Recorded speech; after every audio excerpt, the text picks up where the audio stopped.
Hey everybody, good evening. How's it going? Sorry, a little bit late. Just kind No, this is about the time that we normally get things rolling. of get things Anyway, rowing.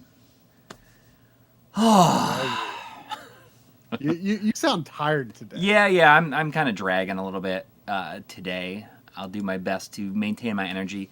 I mentioned last week that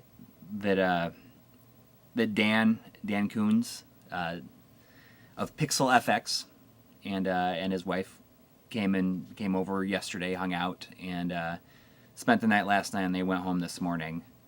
And we went out for dinner and stuff. And Dan put the DC Digital version 2, swapped the board out in my Dreamcast. Very exciting. Yeah. So. And yet, that's not what you're playing tonight. That's not what I'm playing. I thought about it, but then I was like, I don't want to play something that's requires me to switch games a bunch. I just felt like, I'm just gonna play Axelay because it's on my 10 games to finish for the year. I started Hellblade the other night. I honestly couldn't even. For some reason that it was a late edition. Flew over my head. I swapped something out. I think for it. Huh? I swapped something out that was on my list originally for this because I wanted something that I like. I just wanted a shorter, potentially shorter game. Mm-hmm. Yeah. Well, this one was not that hard for Drum. He kind of considered this. Even on normal, it's pretty easy. Or I want to say he considered. I think that either the last level or the last boss or something like that was pretty hairy. But other than that, I think he got to the last level within just a few attempts. Really? Yeah.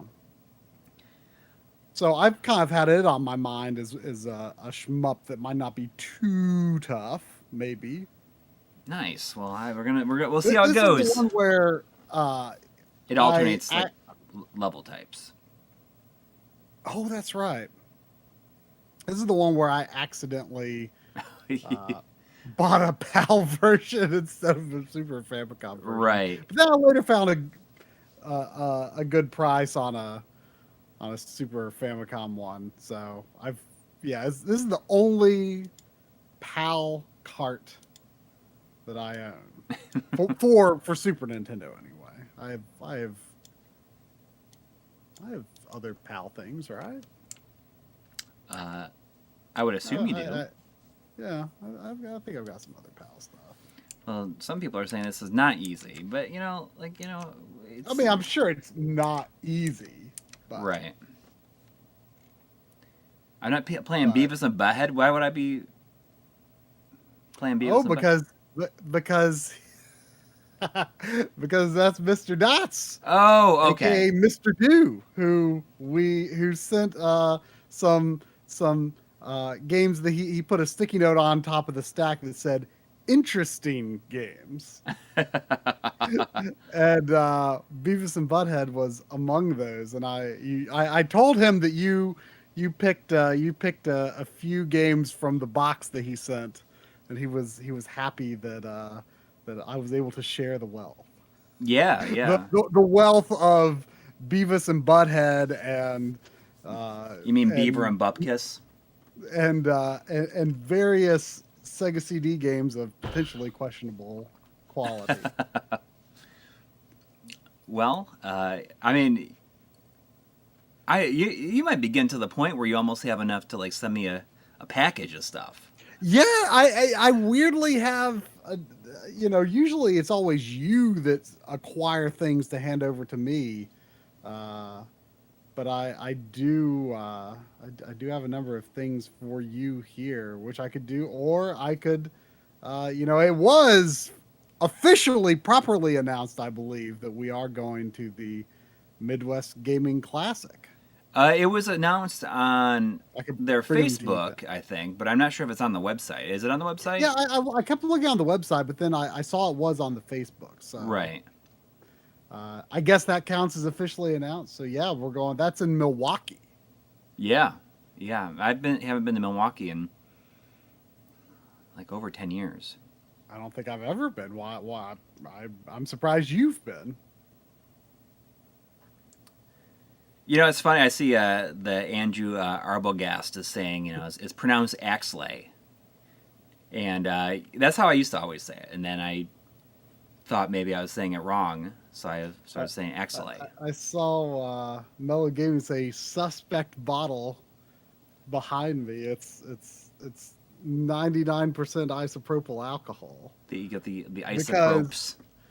Because my other bottle of 99% isopropyl alcohol is almost empty. I was going to we haven't utilized it.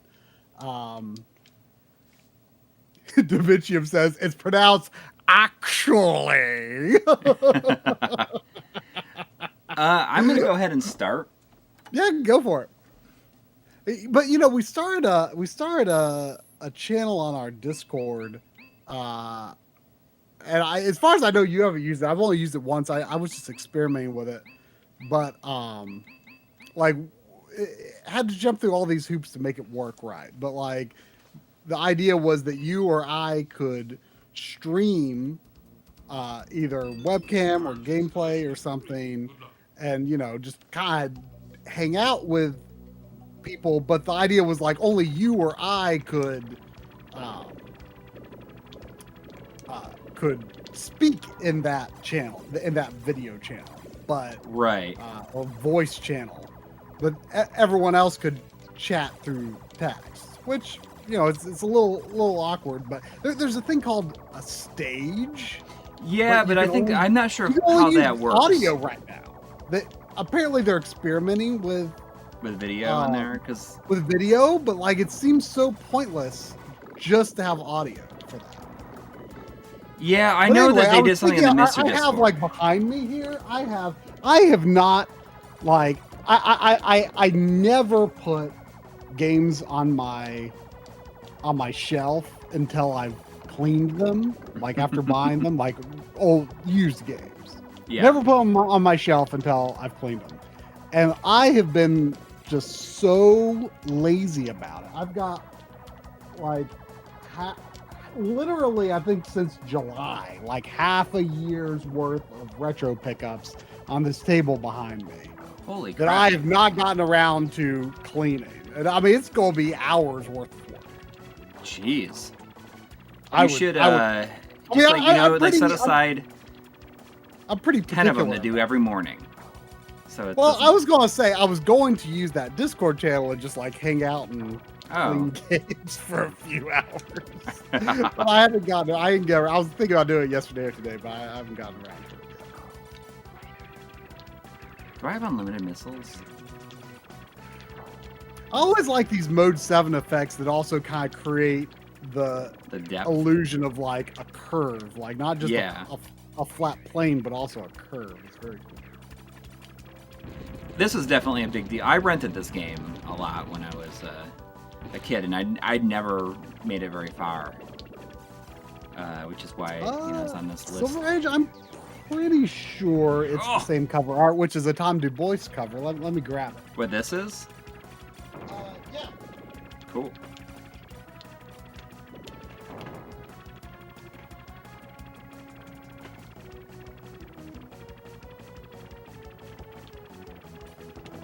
Funny enough, it's the fourth game alphabetically on my Super Famicom shelf. I guess I have that many A games on Super Famicom. But okay, here's the Japanese one. Which has that art. Pretty much just the ship with an explosion behind it, I guess. I'm definitely not going to continue if I get a game over here. And this is the PAL one that does have the Tom Du Bois artwork with the like fire monster thing. Yep. Somehow I had this game complete in box. I got it from a local store, that store that you got like that your Sega CD and stuff from, and it had like the complete in the box version has a price tag on it for $75. But I mean, you couldn't get a cart for that these days. I have no idea. Like, I wonder how much it goes for complete in box now. But I'll tell you, I got a lot of stuff from that place. I mean, even you did got a lot of stuff from there. It's no longer around, but they used to like sell me and some friends like stuff for like half price. So I think I paid, which is insane, really. Yeah. Jeez, I'm not gonna continue if I die on this. Is actually PAL optimized? I don't think it is. I mean, the music is optimized, I'm pretty sure, but not the game speed. I'm pretty sure the game runs a little slower. Pretty sure. I could be wrong, but I'm pretty sure. Because I was kind of musing, you know, I always like to play by vanilla rules in a game. And I always like those vanilla rules to be based on the version of the game that I actually own, right? You know, so I was musing that, you know, if the NTSC version ended up being too tough for me, I could always take advantage of the lower PAL version because, hey, I own it, you know? Yeah. I could be wrong, though, but I do think it is slow because I'm pretty sure I tested. In fact, I think I used it as an example in a video at some point of PAL speed differences. Mm-hmm. And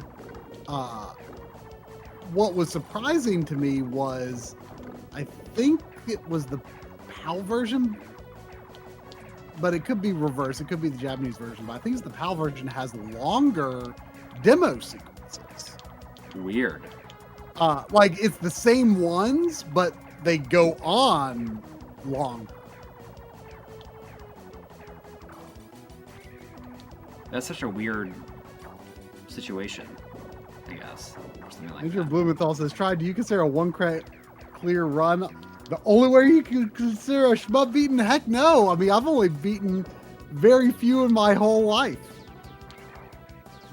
I definitely would not consider that. When it comes to like arcade games, what me and my friends like to do is I've explained these rules before where we play them on, you know, kind of whatever would be the default dip switch settings. Which is usually set to the middle difficulty level. And when we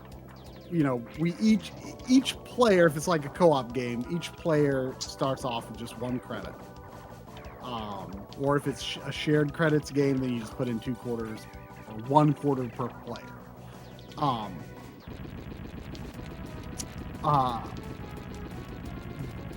And then when we die out the first time, we add 1 more credit per player. And then if we get at least as far as where we die, we earn an extra credit for the next run. So that way, that's just a way of like not just totally blowing through the game and like ensuring that you do have to learn it, but at the same time, you aren't necessarily held back by, you know, arcade quarter munching game design. Yeah, totally. I see Sane Rub saying, but seriously, Vengeful Guardian Moonrider is slapping all my sides. I watched most of John's video on it today. Oh, I didn't realize that. I'm glad he got to do a video on that because, you know, at the very beginning of that, he says, you know, indie style games are a dime a dozen. Or, you know, indie retro style games are a dime a dozen these days. But, you know, he would argue that only a very select few really get the look and feel and spirit of the games right. Mm-hmm. And I agree with that completely. You know, I mean, it doesn't necessarily mean that games that don't really adhere to retro design are bad, but it's just like there's maybe not quite so authentic. But Joy Masher's stuff, from what I've played, Um, they get it. I think they get it. Yeah.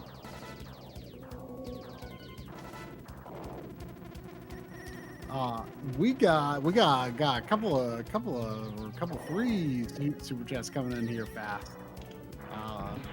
$2 super chat from Mitch B. Thank you. Thank you. With a thumbs up saying I'll be part of the percentage of people leaving at 9 to watch The Last of Us. Yep. I'll watch it after we're done with the stream. Do you have to have HBO subscription to watch it?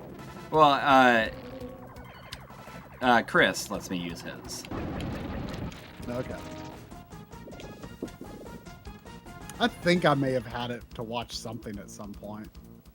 I mean, I'm not like... I mean, I wouldn't mind watching it someday, but it's like not at the top of my priorities for sure. Just because, like, I mean, I've played the game, and it's like going to be the story of the game, but different. Yeah, well, I guess that doesn't really excite me. It's like, why keep two canons of the same events in your head? So it's like interesting that you feel that way, because so you would prefer it to be like a completely different take on it? Because that's the thing with me. Like I want these movies and shows and stuff to like actually like full on like adapt the story. I mean, that was like my problem with like Silent Hill. Like I wish that it just like I liked that it adapted the first game. I feel like it could even gone even closer to it. Well, I mean, I don't disagree with that. I wish that they would just like believe in the stories that were there instead of saying we got to make it completely different. I agree that I would overall prefer, it to be another medium to tell the same story, right? And for it to not, I mean, it's okay to like expand on things, but don't make anything that's fundamentally different from what happened. Well, I think that's what this is. Like, apparently there's like a whole thing, like a whole episode. I was under the impression that there are things that are different.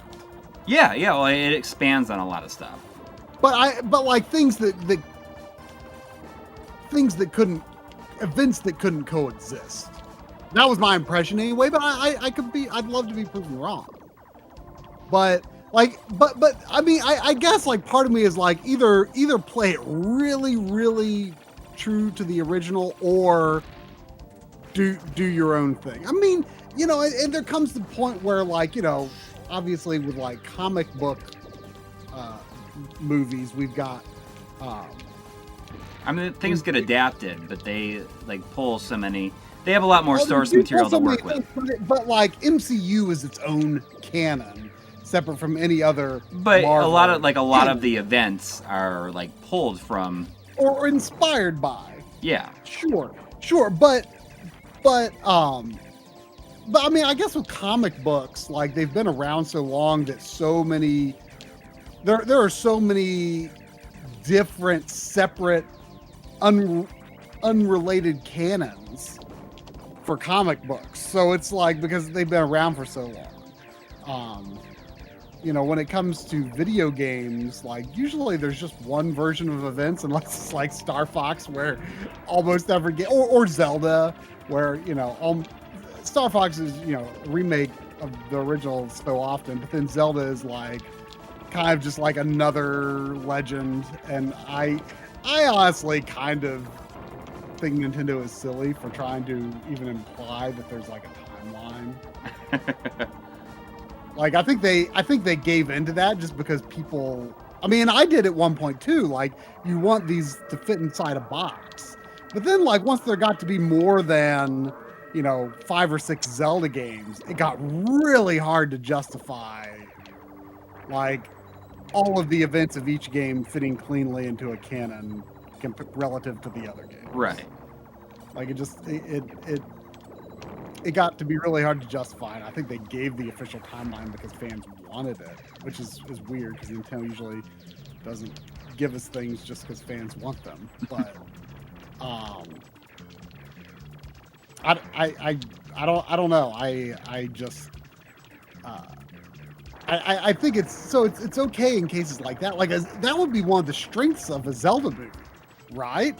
Because Zelda has established that it doesn't have to follow events of anything exactly, right? Yeah. Zelda is flexible like that. But something like The Last of Us, where like the story is pretty set in stone, I don't think it's as flexible. So I honestly don't. I don't know what to expect, but I'm just not like the idea of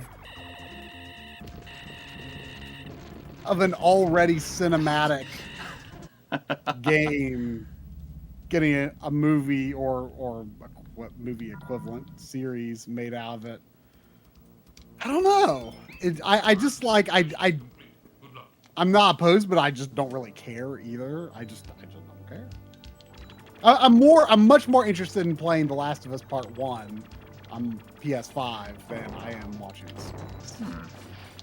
Not that I have anything necessarily against the series. I'm just not as interested.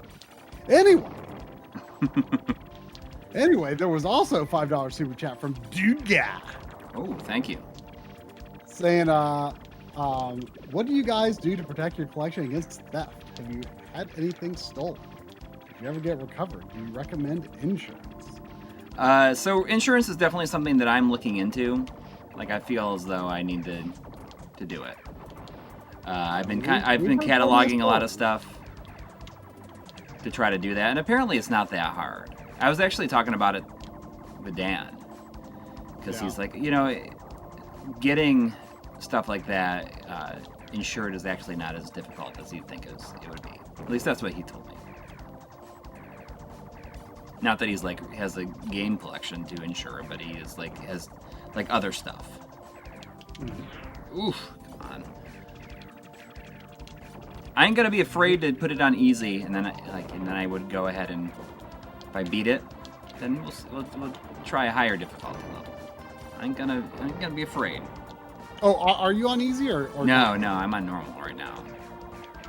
I mean, I'll give it, give it a few tries, yeah. Yeah.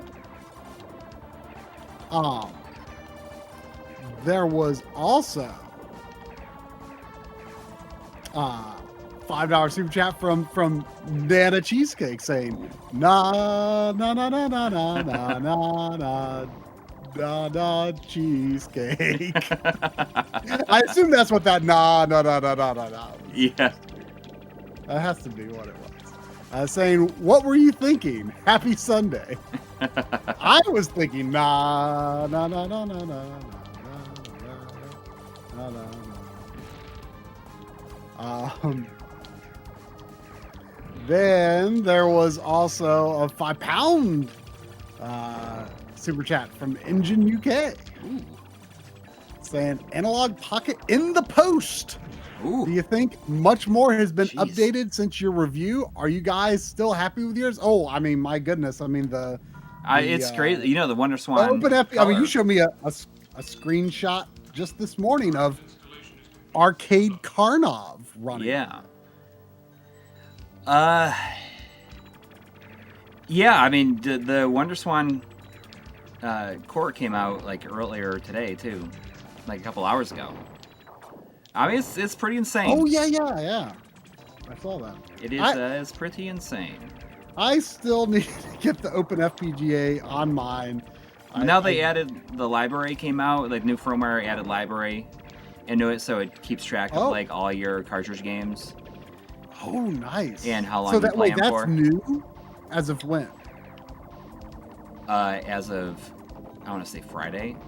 Oh, great. Well, that makes me feel less bad for being so lazy about updating. May as well start with that, and then... I mean, it only... do the Open FPGA update stuff. Yeah, I mean, all you need to do is put that SD card in your computer and download that script to put it on the SD card and just like run it. That's all. That's like you run the script. You just put it. I mean, I've linked you to it like at least 3 times. Proud. saying just put this in here, and you just got to put it on your SD card, download it, and then run it, and it will download and install all the cores. You even have to download like another piece of software to run the script? Or Well, you have to download the script, but then it will download everything for you. Like what Like all the cores run from? Like it's just like a batch file, like a script file. Like it runs in Windows. Yeah, I gotta get around to it. I feel like I'm gonna make you do it like when the stream is over. I'm gonna make you do it like right then. So you better why don't you do it right now? Maybe I'll do it. You know what? I'll do it right now. I've got this SD card in reaching distance. Can I open it without scissors though? Probably not. Oh. How big is the SD card? It's 128 gigs. Okay. That's probably good enough, right? Yeah, until the CD systems come out. I mean, like I feel like the chances of me playing CD games on the Analog Pocket is really low. Oh, we got a notification that Koala Koa has become a member. Oh, and there was also, oh yes, Sandy, look at this SD card I have opened up. She's like, oh, I'm gonna eat that. Look at that. I'm gonna eat it. That's what she's saying. You want to eat that? Yeah, I'm gonna. Is that what you want? So you're just licking your lips. Listen so to the rattle if people saw the tweet that I made, I want to say it was like on Thursday or Friday it was, where like we're officially like we've sent off the materials to get those 250-ish M2 documentaries packaged. We have the discs already and we're getting them packaged, and you designed it a cover and we sent it out. You mailed out the stuff to disc makers, who is going to be taking those already made discs and printing the covers and putting them in Blu-ray clamshell cases and then shrink wrapping. You sent that out, and I sent the template to them, and ideally we'll have those Blu-rays in hand like in 2 weeks, like less than 2 weeks probably. And then we're going to put them up on the turnaround's really fast. Yes, I know, Sandy is not the eat. We're going to put them up on the website. And I made a tweet about it. And based on the amount, the response to the tweet, I'm like unsure if we're going to sell through everything like immediately. If we sell through everything immediately, we will immediately like do another print run, because 250 is not very many, and like if the interest justifies if there's just like if enough people are interested in it, even after we sell through everything, because I don't even know how many of the Night Trap discs we got made. I do know that we still have some though. There's not very many. Well, I mean, how many did we get made of those total? Like less than this, or more than this? Do you recall? The same? I don't know. It might have been. I have a hard time believing it would have been more than 300. Right. And we still have some, so. Yeah, we still. I mean, we got about like 20 between us, I think. And we've had those for like something like what's like 6 years or something now, like maybe around that, maybe a little bit less. Yeah. And we didn't sell through all those, but 5 years, but we know that like shooter fans really are gonna want to this. say. Like shooter fans are crazy, like wanting this kind of stuff. Just like I don't know. I just think that there's probably a lot more interest in this, even if it's like a few years old now. But we'll put them up for sale on our website, and if they sell through immediately, then like we'll probably Yeah, get we'll more get more made. made, and it won't even be that long until more get made. Yeah. So And if we got more made, they would also have a different cover on the label on the disc. yeah, these just since these are from the Battle Garaga Battle LA, Garaga it has Collector's like Edition, that yeah. is already on the disc. Which isn't terribly reflective. No, of not that it's not that big of a deal, but you know, we'll if they sell through, then we'll do that. But you know, as of when I looked earlier, the amount of retweets and likes and stuff, like it had like almost 1,000 likes on the tweet, and it had been tweeted or retweeted like almost 100 times, which makes me wonder, like I don't know if how that translates over to like actual people that will buy it. So we'll see how it goes. There was also a $2 from Jonathan Henson. Thank you. Saying yes, Into the needle an cracker. SNES shooter. I just bought Poppin' Twinbee for Super Famicom from the LRG store on Friday. I don't think I knew that they had that. Because I don't pay that much attention to the repros, so I tend not know that much. But yeah, I need to get through some of these. Oh, I don't think I've seen this level before. This looks. I wonder how many levels are in this. I want to say there's like, is there like 6 or 8? It's gotta be 6 or 8. What was I going to say? Someone earlier wanted you to turn up the brightness and the settings. Is that? Oh, I turned it up all the way actually. Like Oh, before I turned it way up. But yes, it is. That's kind of a weird thing that is in the settings of this. I was surprised. Yeah, to see it I myself. mean this game does look a little dim compared to a lot of other Super Nintendo games for whatever reason. But anyway, yeah. So I put this micro SD card in my computer. I guess I need to just go look for Analog Pocket firmware. Well, no, the script will download the firmware too. Oh, really? Yeah, it'll download the newest firmware, and all you need to do is turn it on. What's the script called? What is it? I'm gonna have to look it up for a second here. Maybe I can just search our. Like update script. It's not the retro driven one that I use. It's the Matt Piniella Pocket Updater Utility. So if you just like do a Google search for Analog Pocket Update script, it should be the first one. At least that's the one I use. And it's just you'll download a zip. Vanilla on GitHub. Okay. Yeah. So download it, the release, the newest release, and then unzip that and put it on your SD card.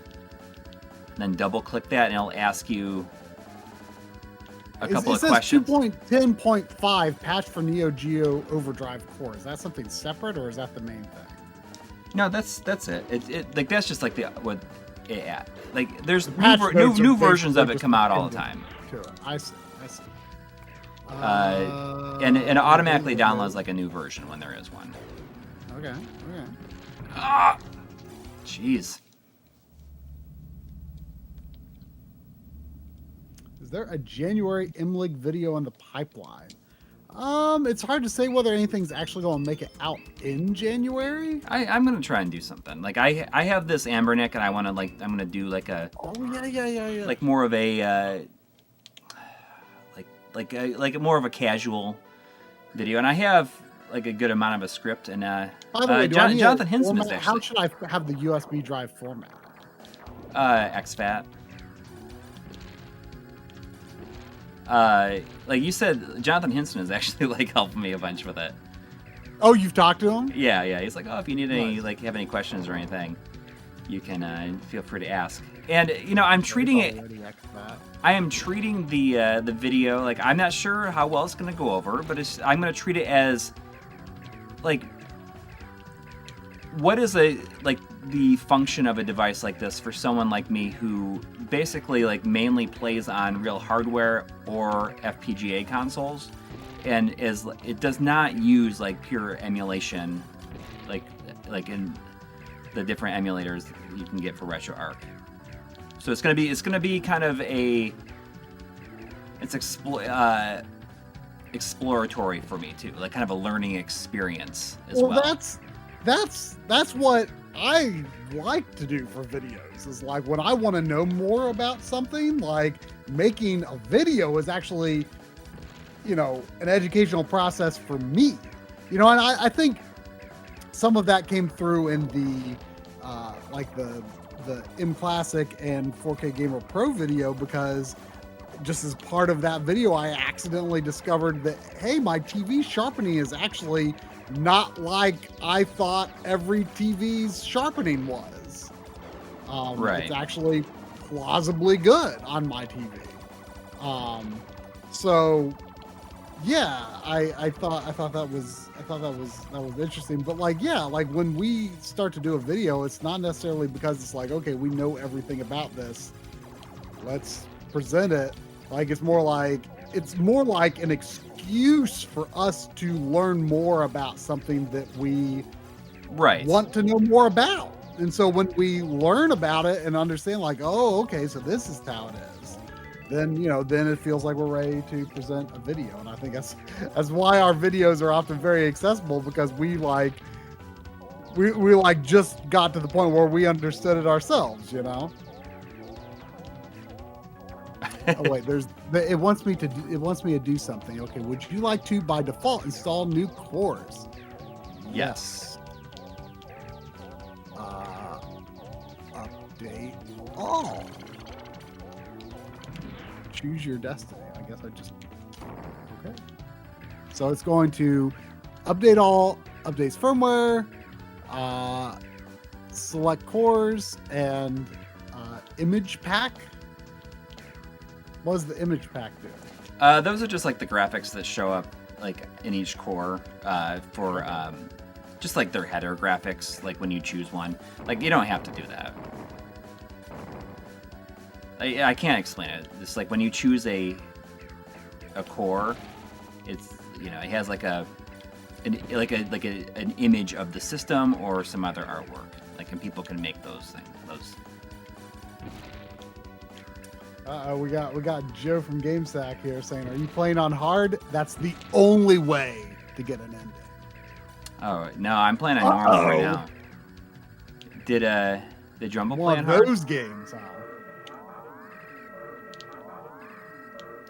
I'm okay with working my way up to hard. I'm not going to just start out on hard.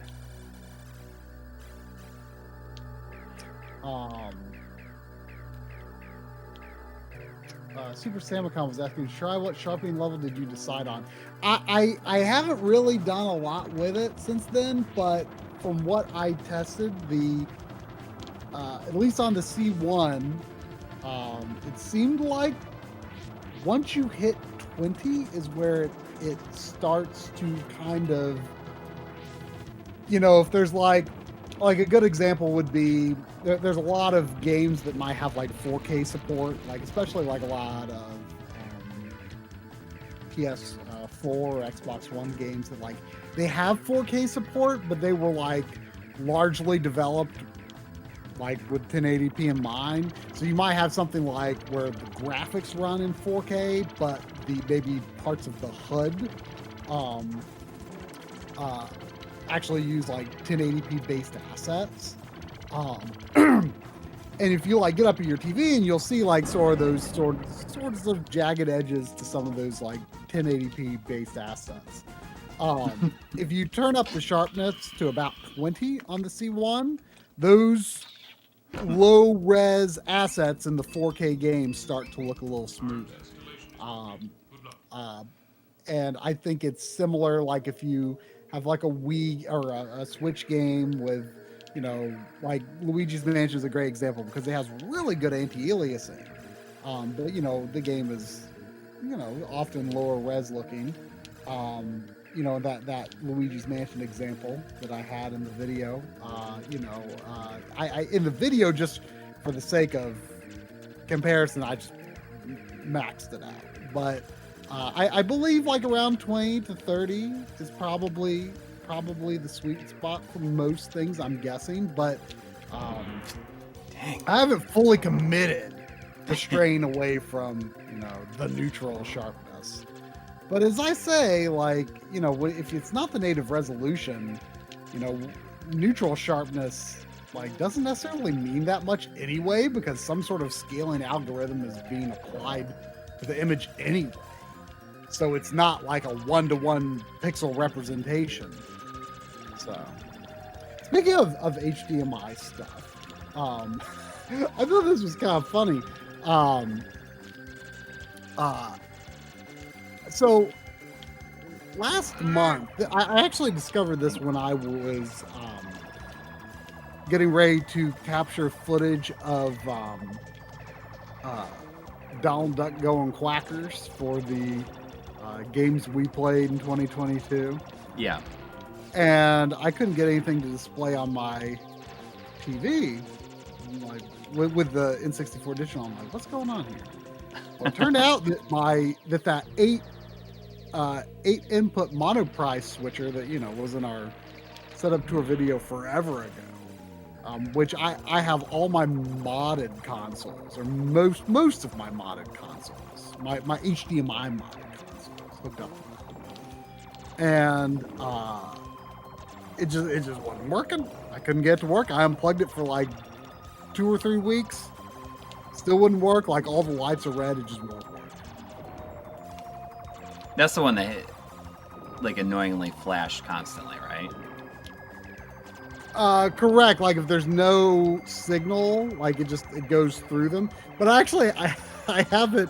I like mounted it with like command sticking things to the back of my okay, yeah, entertainment unit, so you can't even see the blinking, because it was working fully automatically perfectly. But I think it's dead. Dead. It's dead, Jim. But anyway, I was talking about it in our Discord. It seems like this switcher I've never heard of, and it seems like basically half of the Discord uses it. This brand called Test Smart, or TE Smart, or something like that. They've got an 8 input switcher and a 16 input switcher. Mm-hmm. And so I ordered that because it seems like, I was at my limit of what I could hook up anyway, especially considering the new AV receiver I got has this really annoying limitation where only inputs 1 through 4 will output over zone 2. Really annoying. And so I have to consolidate a lot more of my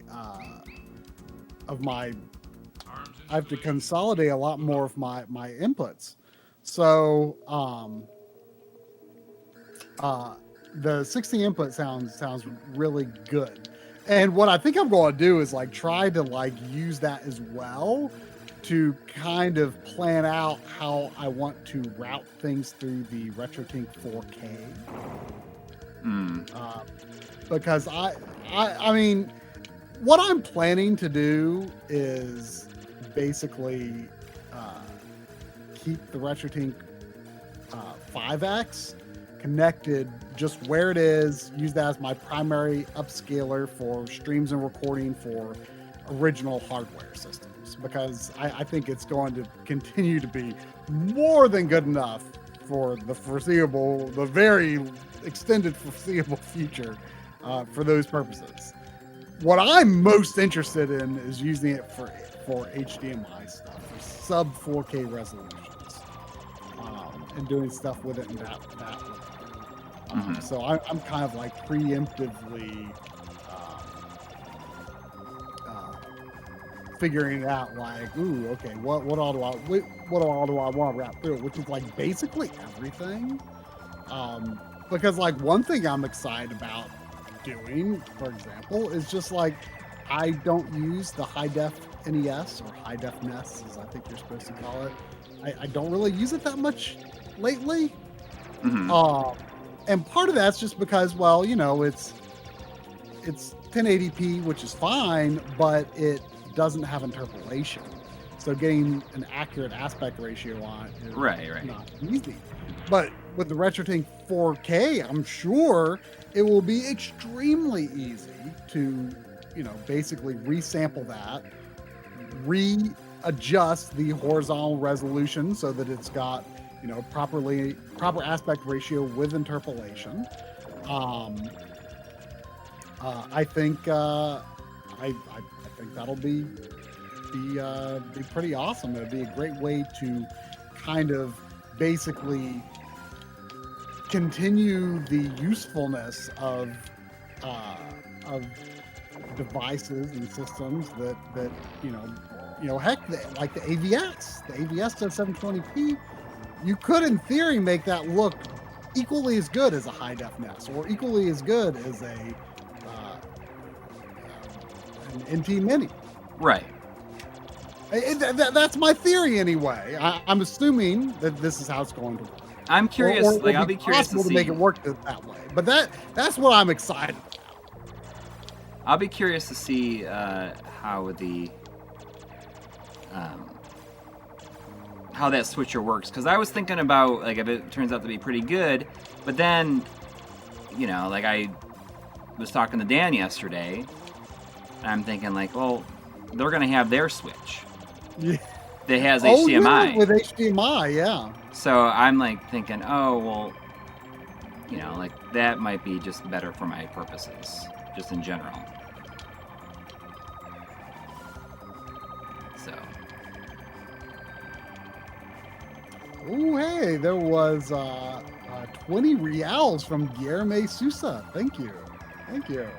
Saying, evening, gents. Just got the Platinum Trophy on Moon Rider on PS5 before joining the stream.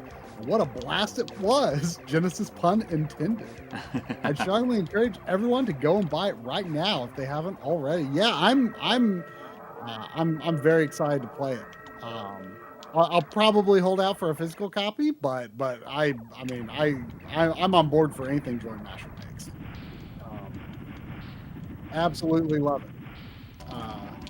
The graphic, the color palette and art style seems very similar to Blazing Chrome, which you know, as I said earlier in the stream, you know, I agree with John's take that, you know, not that many retro games actually really get that authentic feel right. But Joy Masher, man, they are. Yeah, I'm definitely interested. I mean, I'm definitely gonna get it. Yes. I mean, I said, like, I don't know what it is. Like, I just, like, I didn't care for the look of the main character. Like, for some, like, I think he's just, like, too silver. I mean, I think But I assume that he changes throughout, like, he probably, like, there's changes. probably, like, power-up things. I mean, I think it's supposed to look like a, you know, like a Japanese tokusatsu style. Yeah. I mean, and that made more sense when I saw something like that. I mean, that's very much the aesthetic that it's trying to go for, which I think is fun. I mean, I have nothing against how the character looks.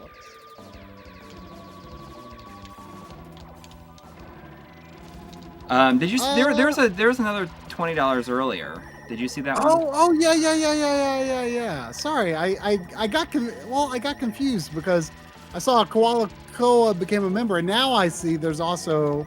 Yeah, I'm sorry, I missed that. And by the way, if Warren Hokie is here, please let us know and remind us of what you said the other week, because I greatly apologize. I didn't see that until Coury was turning off the stream. But I'm like, wait, are we off yet? No.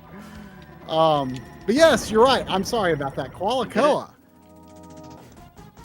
Just wanted to thank the community, and namely Brad, for the help with my SCART issue. Everything has worked flawlessly now. Excellent. Brad. I assume that was Brad with the Sonic the Hedgehog avatar, the northern Canadian Sonic the Hedgehog in our Discord channel. I did not see that interaction, but I am pleased that you got your SCART issue sort out. Like, man, I don't even think about my G-SCART anymore because, like, it's just like tucked away. Like, early on, I did have like trouble like making sure like, oh, I had the right kind of cables and this and that, and you know, oh, flip this switch that way. Of course, that was one of the really early ones, and the later revisions became much simpler. But man, this level, like, there's something about it just makes it look like really high resolution. It's cool.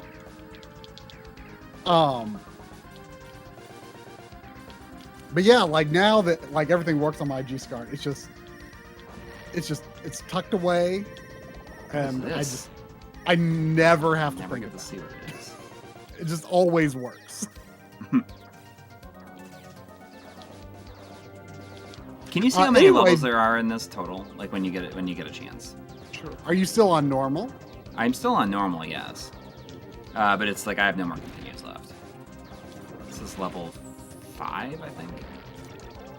I bet you're not that far off. So it's gonna be 6 or 8. Hopefully, that'd be nice. 5 is the lava planet. Right. Ooh, you'll like the sound of this. Stage 6 is the Armada. Ooh, that's what I like. And it sounds like that's it. 6 is the last level? Yeah. Oh, wow. I mean, there's maybe, well, a similar amount written to other levels, longer than some, but about the same as I'm the not other worried ones. about like how long they are. Just like I'm just curious how many levels there are just in general. Sounds like 6. So see, and right at an hour. Really, you've been playing less than an hour. Yeah. You've got this far, so not bad at all. So anyway, this script says, new firmware is downloaded. Restart your pocket to install pocket firmware 89.bin. It says, we did it. Come again soon. Yep. We did it. Yep. I always thought that's funny. I like how it's just like all in lowercase, no punctuation. Yeah. We did it. We made it. Did. We're gonna be okay. We did it sounds like something that Voltaire would say. But put in a script, right? What? Or just like have it say like we did it. We did it. I mean, I don't know. I'm almost imagining like a very dry, like Bill Murray-esque, you know, just like we did it. Just like that. So yeah, I guess there's the box art boss. Man, he's got some serious sprite flicker for SNES. He does.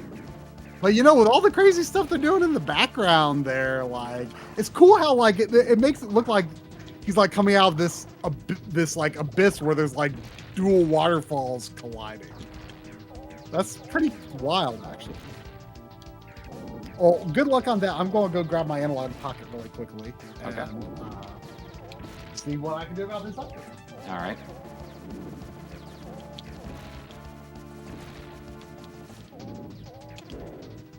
Gotta shoot him right in the heart. This is it, though. It's my last life. I got him.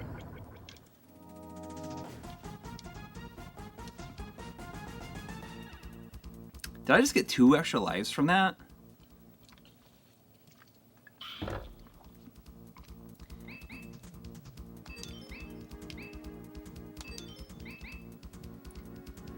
So if this is the last level, how do I get the last weapon? Wow, the screen is way too bright on this right now. Because I turned up the brightness to shoot that Hammer and Harry stuff. Ooh, look at this guy. Turn, Oh, this is probably 70, this is maybe? Space Armada, all right.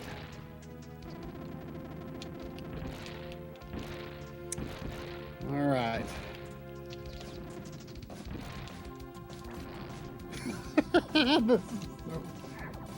What is?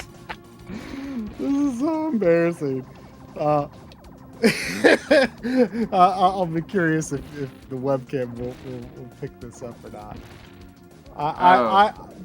My latest firmware is marked January 30th, 2022. Oh, jeez. Almost 1 year.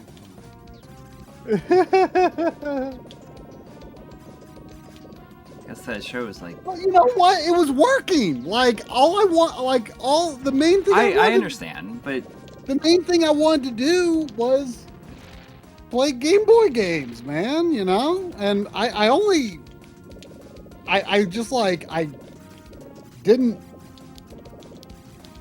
didn't actually play it that often. mm-hmm. I mean, I don't play mine a ton, but I still update it. So Well, you're an updating fiend. So.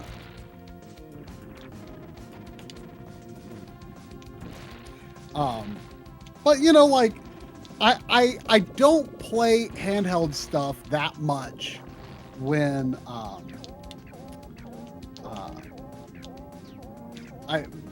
at home, and you know, I brought it a time or two when I traveled this year, but mm-hmm. I was just like, well, I want to play a Game Boy game.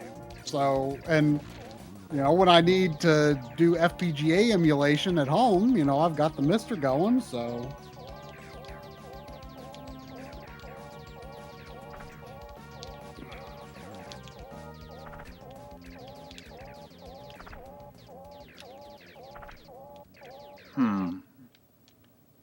What's going on here? The music has stopped.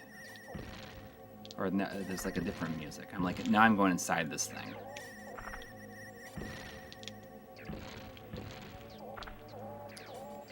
This is going. Whoa! Look at the stream reflecting in the analog pocket. Oh, come on.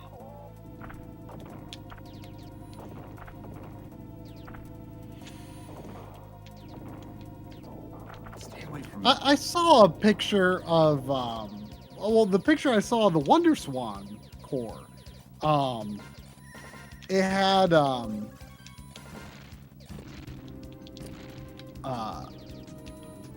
it had an analog pocket that said developer pocket or something like that. Well, yeah, there's like a developer version of it I had no idea. that they sent to like people, you know, working on We're interested. the development stuff. I mean, I was under the impression you could develop with just a standard pocket.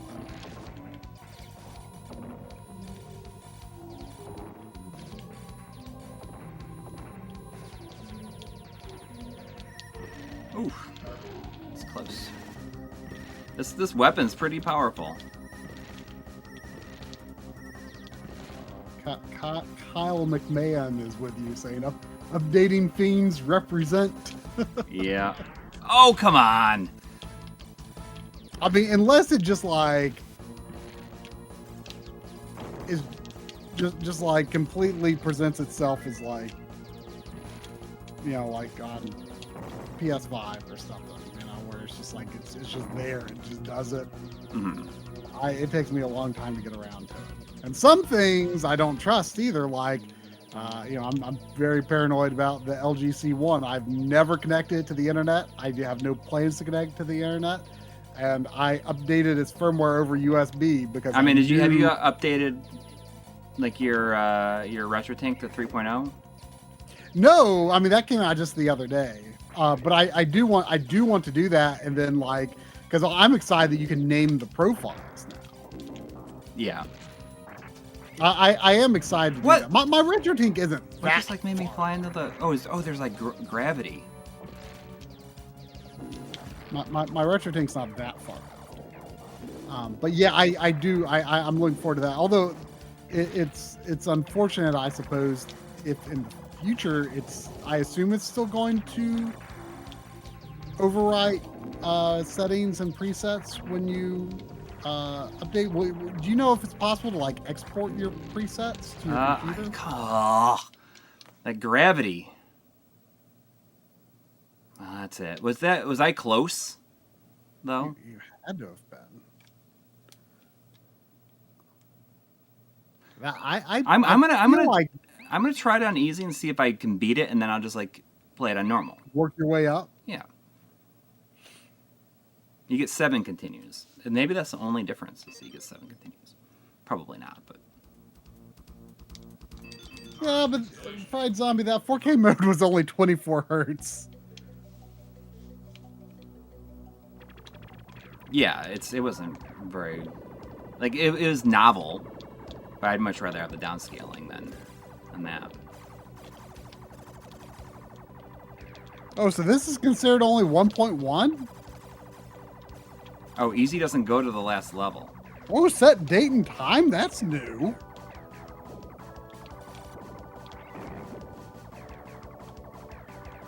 So Isn't it? This is new. Easy doesn't go to the last level. Well,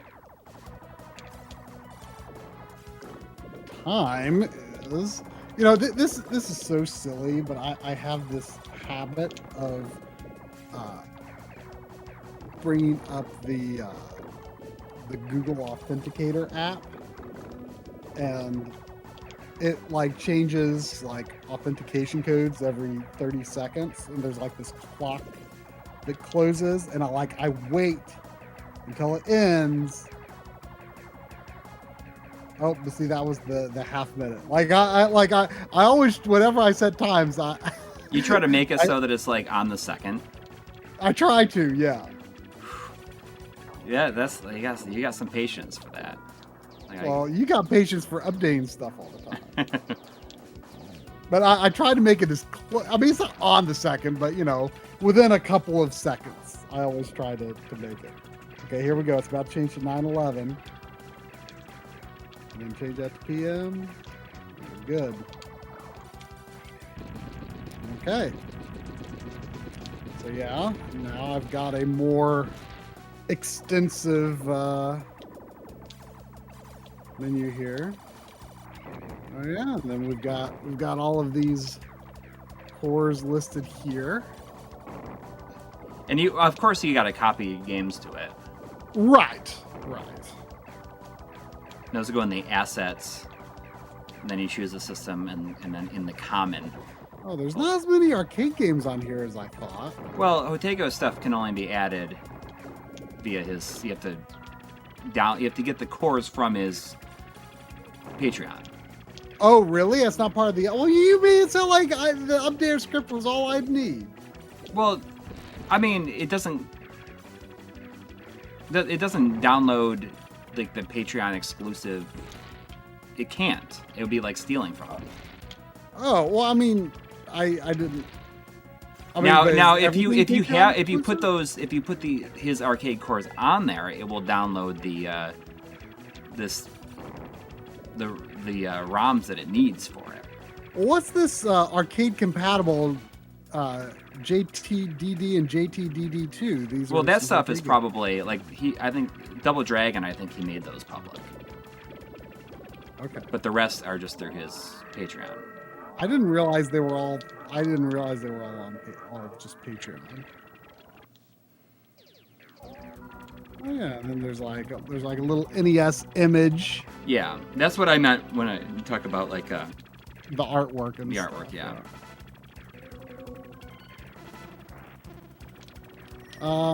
Okay. So now library is a reference level database. Blah blah blah blah blah blah blah. Okay. So let's see what happens. So this like keeps track of my Game Boy games or something? Any cartridge you put in there, it will keep track of that and how long you play them. You've played them for. Okay, well let's try this. Now if I put it in a cartridge, it doesn't say anything library, but if I play the cartridge, oh, it brings up. It says Tetris Attack Revision 1. Game Boy and Developer Intelligent Systems, Publisher Nintendo, Regions Europe/USA.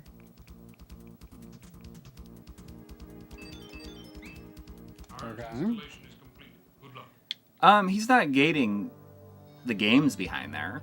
I mean, if you want to develop a core for it, then like he's making the cores.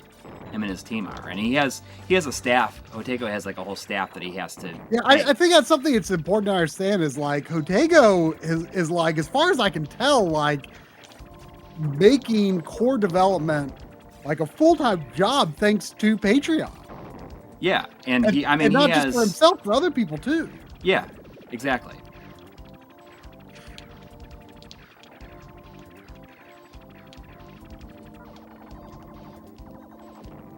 So I mean, he's not like gating the games behind there. I mean, he's just gating the cores that he makes. Him and his team make. Are they eventually going to be released publicly for the Pocket though? I'm sure eventually he'll. I mean, release some of them publicly. Yeah. I mean, very similar to what he does on the Mister. Like eventually they get out of beta. I honestly didn't know anything about that. Okay, so I played Tetris Attack. I'm going to put the cartridge. That thing gets me every time. It's in here. Now, there's no image. Do I have to like add my own image? No, it should have an image. There is no image right now. Hmm. Maybe it does if I run the updater script.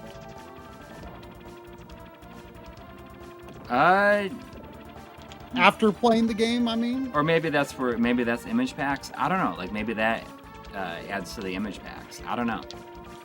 I installed the image packs just because I decided to. Yeah, I mean, it's no real. It doesn't take up a lot of space, so I just did it. No, I'm sure it doesn't. But I'm curious. Like, does every cartridge you've put in have an image? I've only done it with 2 games, and both of those had images. Oh, there's Chris. Good to see ya. Oh, hey. Well, let me put it in. I'm like looking at the chat. I almost crashed in there. So I assume that this easy only goes to level 5 then. That's fine. I mean, I'll play until I have to continue, and then I'll resume I'll go back to normal.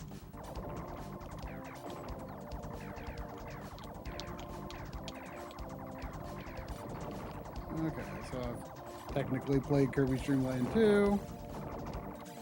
Yeah, it doesn't have an image either. So I'm guessing if I... Yeah, why don't you put your SD card back in and run the... Yeah, put it back in, run the script again. I'll see if it grabs and you can choose the game. like the image.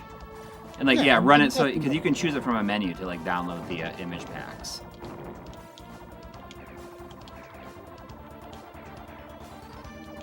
But I guess that makes sense because there's not enough internal space to store all those images. Now that I think about it. Okay, Pocket Updater.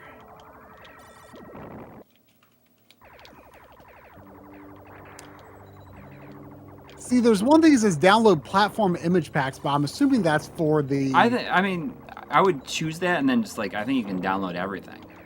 I assume that's it, though. I was assuming that was for cores, though. I mean, maybe it's both. Because there's several platform image packs. Yeah. After you get to the fifth, the game restarts automatically at first level on normal. Oh, interesting. So you could technically start normal with more continues if you can beat it without like using a continue. Get more continues for normal mode. Is that the only way to get all the weapons, I wonder? Because I was still missing a gun from my options. So I wonder if that's the only way to get everything.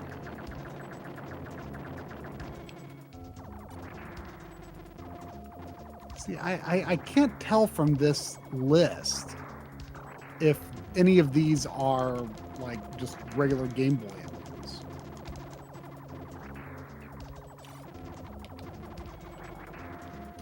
But maybe I'll have to do them all separately. I don't know. Wait, eh?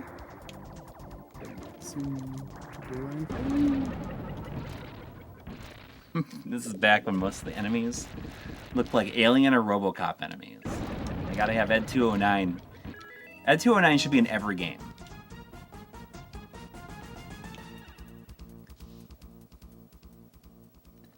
Exactly. Start easy and stockpile lives. You know what that sounds like? That sounds like playing Biome 4 in Returnal. Before you get to, you know, to take on 5 and 6. These image packs things aren't working. It's just not doing anything when I go into there. Let's... Maybe I'll see if it does something if I just do the regular update all. Yeah, you know, gosh, it feels like so much longer ago than 1 week that I was streaming Returnal. Yeah, and I think you got the bug too. Like, you like it a lot, don't you? Yeah, I mean, I had barely played it when I streamed. Yeah. Last week, I had only played, 2 runs. I hadn't gotten to the first boss. And then on the stream, did I do 2 runs and then you joined me for the third? Is that right? Right. I think. Yeah. So I did my 3rd, 4th, and 5th runs on the stream. And on the 4th and 5th, got to the boss, but we didn't beat the boss in co-op or single player. Right. So I started a new run. I guess Tuesday, probably. And so this was my 6th run.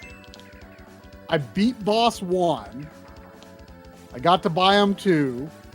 I did all of biome 2. Beat boss 2. I got to biome 3.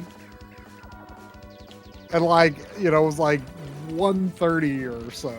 I had to suspend the run. Crush that thing. And leave it. And then the next day, I come back. I beat all of biome 3, beat boss 3, and then there is a forced reset. Yeah. But I can't believe that I went from boss 1 to the forced reset. Yeah, that's pretty impressive. On 1 run. I mean, sometimes you just get, things just work out. Sometimes it's harder than... I feel like I might still be going if I didn't reset, because I've had a bit of trouble ever since. I did beat biome 4 after 2 or 3 attempts, but I've had a bit of trouble on biome 5. I'm playing on a Super Nintendo, by the way.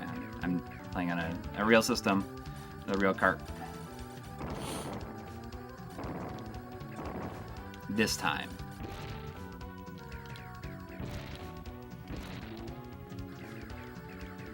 Okay, so the Pocket Update script says we did it.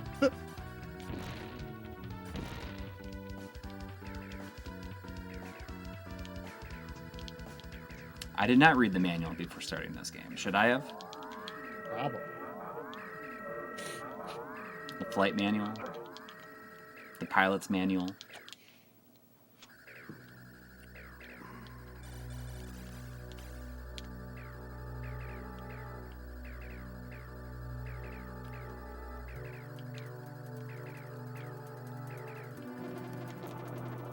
Let's see if that gave us images.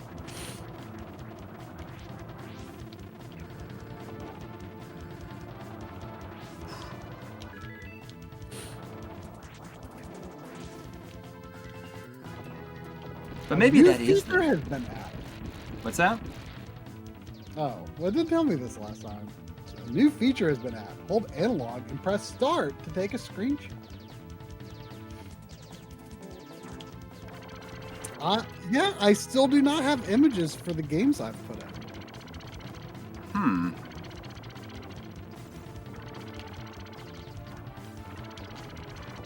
I will have to look into that.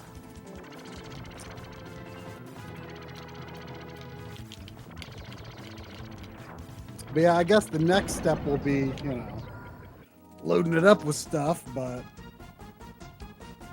You've taken your first step into a larger world. I suppose so. I'm going to go ahead and put this in my computer so that I don't forget. Arms installation is complete. Good luck. All right.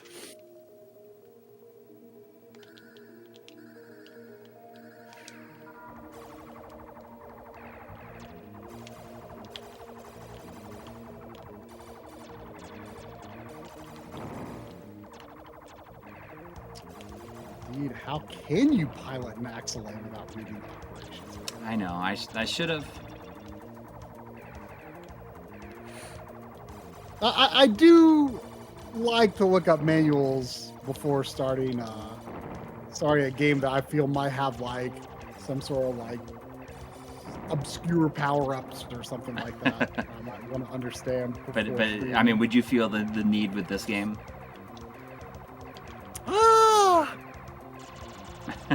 Maybe. Well, I mean, probably not. But if it crossed my mind and I had time, I'd probably do it.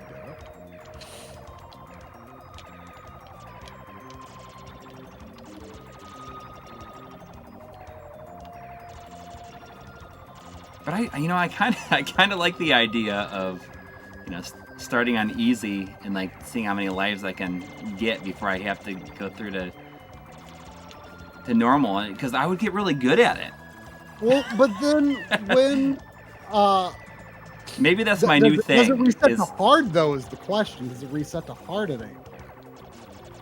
Yeah, probably. Once you beat it on normal, I bet it goes through the hard loop. I mean, maybe that's potentially be a good way to do it. Maybe that's my new jam, is like starting from the and start on.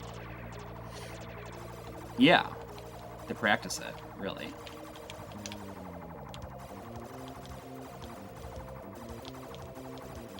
Sean Quinn is playing Passing the Pocket Core right now.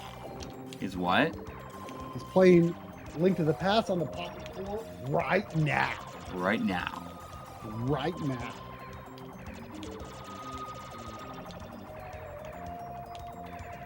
Ooh, what's down here, I wonder.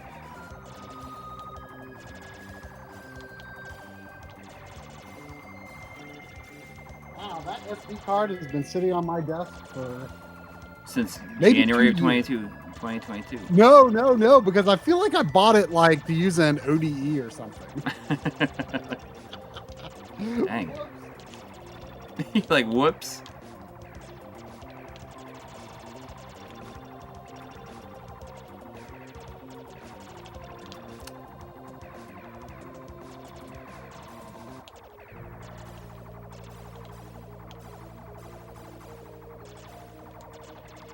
You still there, or where'd you go?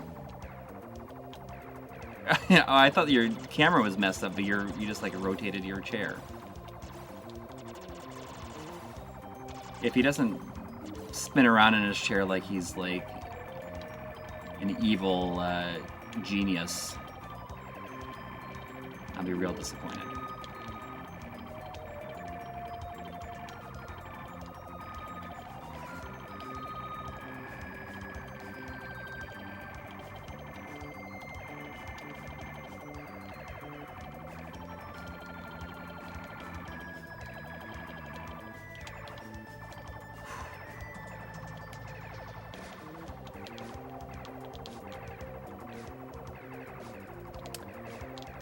There was $5 from XT Solar. Thank you. Saying, I got a Super Famicom connected with an EU SCART cable to my PAL HD TV with no issue and crystal clear. But I'm stressing any hardware with this setup. Can you read that the super chat yes. from XT? Because I kind of, and then I realized like it took... From XT Solar? Yeah. Yes, thank you. Got Super Famicom connected with a European SCART cable on my PAL HD TV with no issues and crystal clear, but am I stressing any hardware with this setup?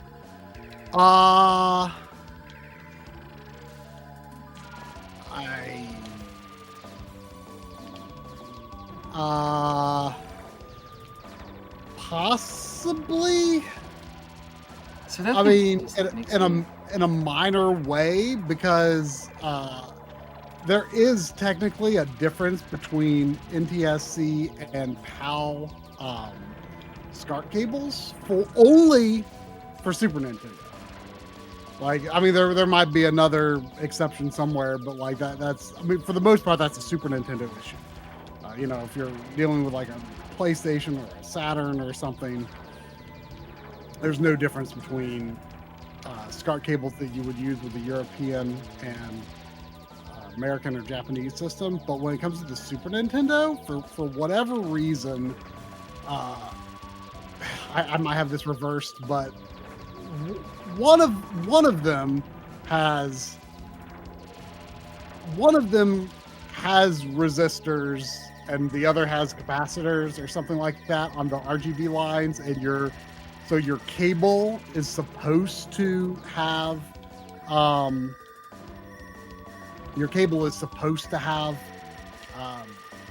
resistors or capacitors of some value.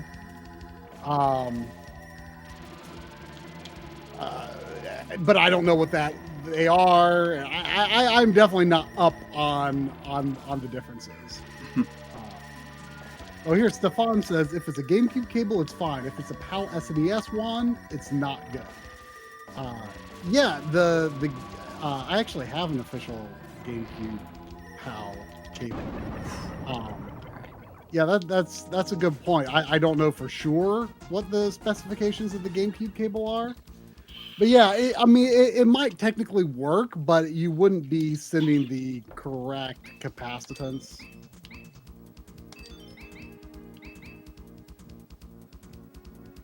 Arms installation is complete. But no, I mean, you shouldn't be worried about using a Super Famicom on a 60 hertz capable PAL TV. But it's just that you might technically be using the wrong capacitor resistor configuration.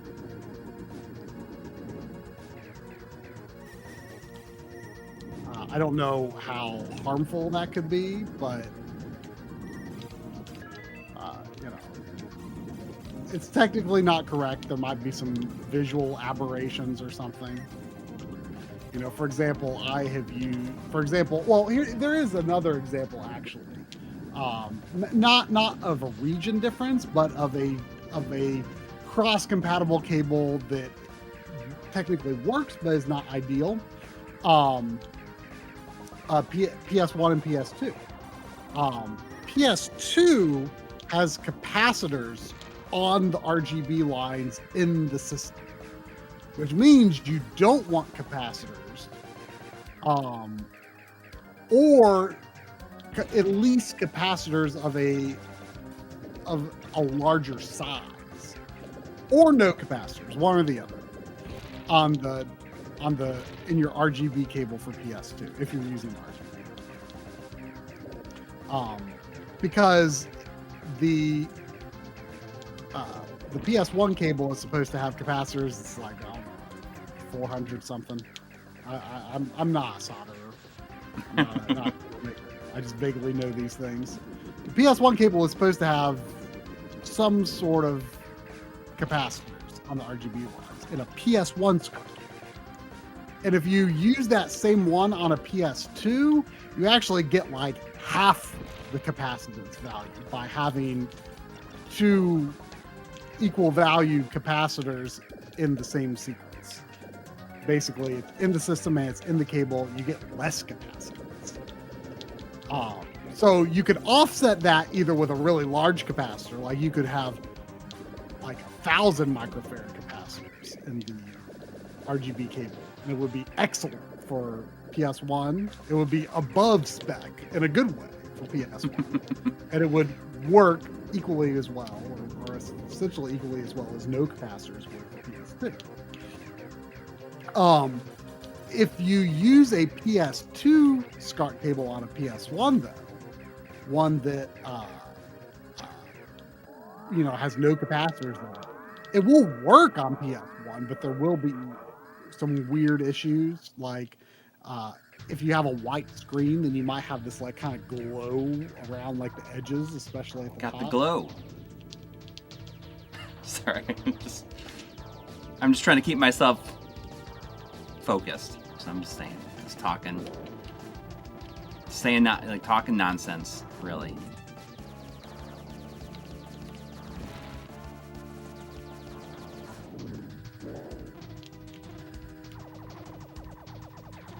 But yeah, I don't know all the details. I'm not the right person to really ask about that. But yeah, when it comes to region on Super Nintendo, there are differences in how the SCART cable is technically supposed to be made.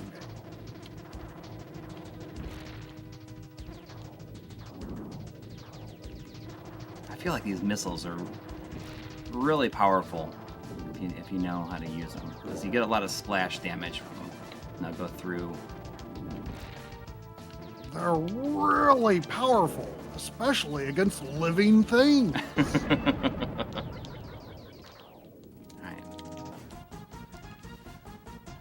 That's pretty good. I'm going in the normal with a lot of lives, and it's staying stage 6. Automatically, It's staying it's staying stage 6. Huh?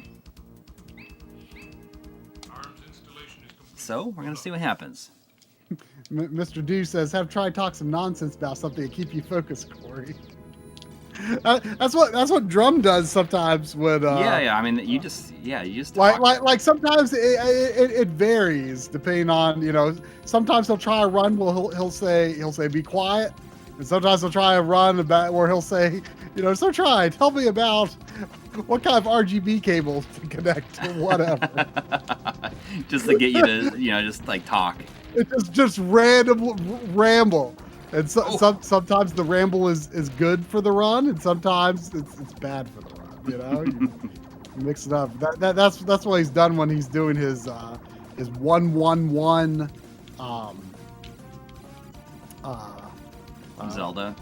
Zelda 2 run that's still ongoing. He hasn't made any attempts in a while. Well, that's my first. But yeah, sometimes he'll bust that out like at the end of a Stage stream if there's time to do something else. Speaking of Zelda 2 saves,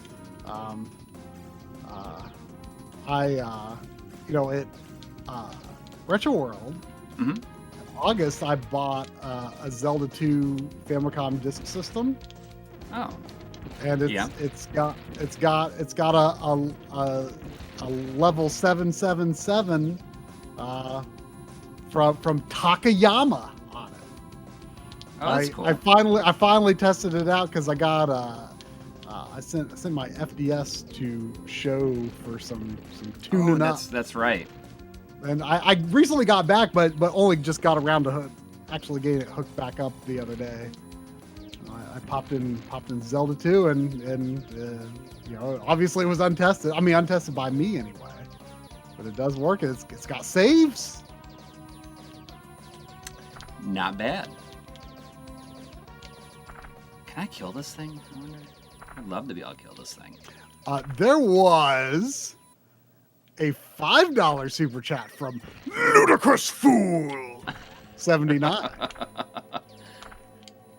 saying, "I have purchased a Retrode 5X Pro recently and have been very happy with it.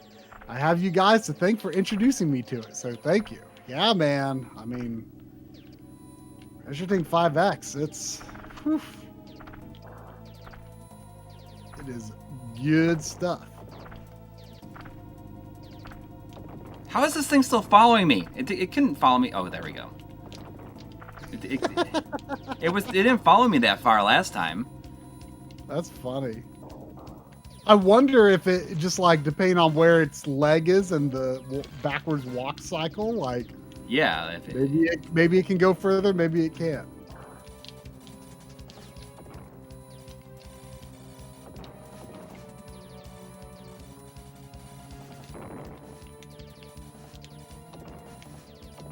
Ooh, good question from Junko 988. They try, would the GameCube controller have been better if it was released as originally intended? The B as a kidney-shaped button? It definitely would have been more distinctive, even more distinctive. I definitely have a little bit of nostalgia for the old kidney bean B. But not necessarily. I if I'm remembering correctly, back when it was still a kidney bean shape, they were also using N64 colored A and B buttons. So A was Green, blue and B was green.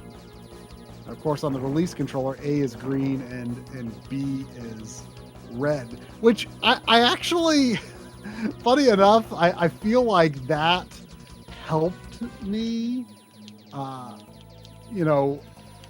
little bit with my difficulties using Xbox controllers, because A is green and B is red on Xbox controllers, and I feel like the GameCube using green and red for those as well kind of helped me a little bit.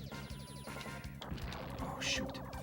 If GameCube had a yellow Y button and a blue X button, that might have helped me even more. I might have been able to actually use Xbox controllers halfway decently a little sooner. But no, I don't think the GameCube controller would have particularly been better that way. But it is fun to remember the kidney-shaped bean. Stay away from me. Stay away. Oh. Alright. It's okay. Still. Oh, jeez.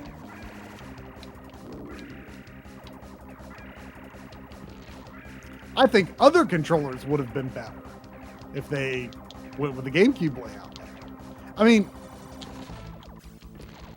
I love the GameCube controller. I'm not as like nuts about it as like hardcore Smash players are, but what does that voice say in the lyrics? My like, issues burn with alert. it, I think that the oh jeez. What I kind of refer to as like an upside down T layout. Kind of a T at a slant. Like, you could do that with just round buttons. You don't need the kidney bean buttons. I feel like PlayStation and Xbox should have adopted that. I feel like Nintendo should have stuck with it. I feel that it is objectively better than a diamond layout. Now, there are times where, Super Nintendo games on the Wii, you couldn't use, in most cases, you couldn't effectively use the GameCube controller with those because they were literally translating, Y to Y, X to X, etc., which, you couldn't hold Y and run in Super Mario World and hit B and jump comfortably on a GameCube controller. But, if the game was designed with that layout in mind, I don't know what's going on here. I think it's a better layout. I think it's a better layout than a diamond layout. And the example I always use, and I think I showed this in the controllers video where we covered that generation. The game that I like to use is Soul Calibur 2, more so than Smash, to extol the virtues of the GameCube face button layout. Because is it gonna be an escape? Oh, it is an escape sequence. You can do different moves with. Oh man, there's more. Jeez.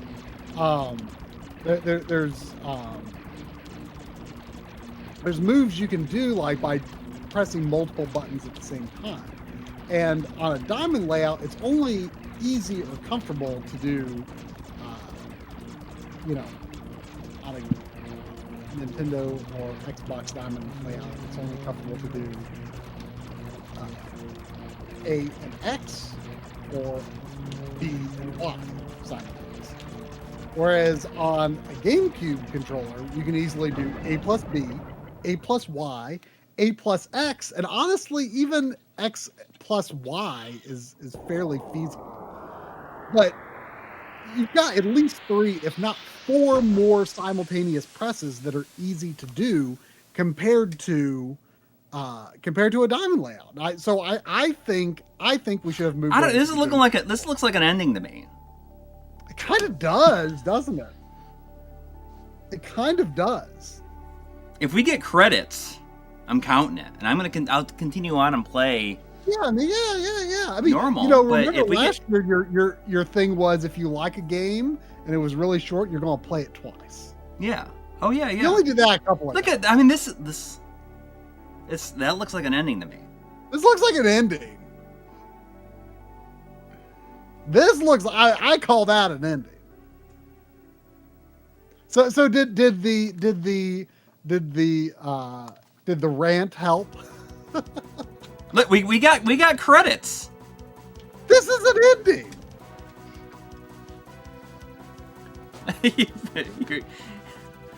Dreamer Veda. How about it? How about it?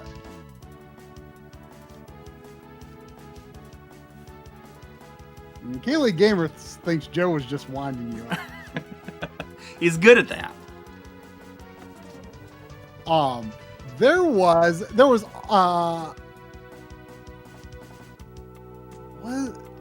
there?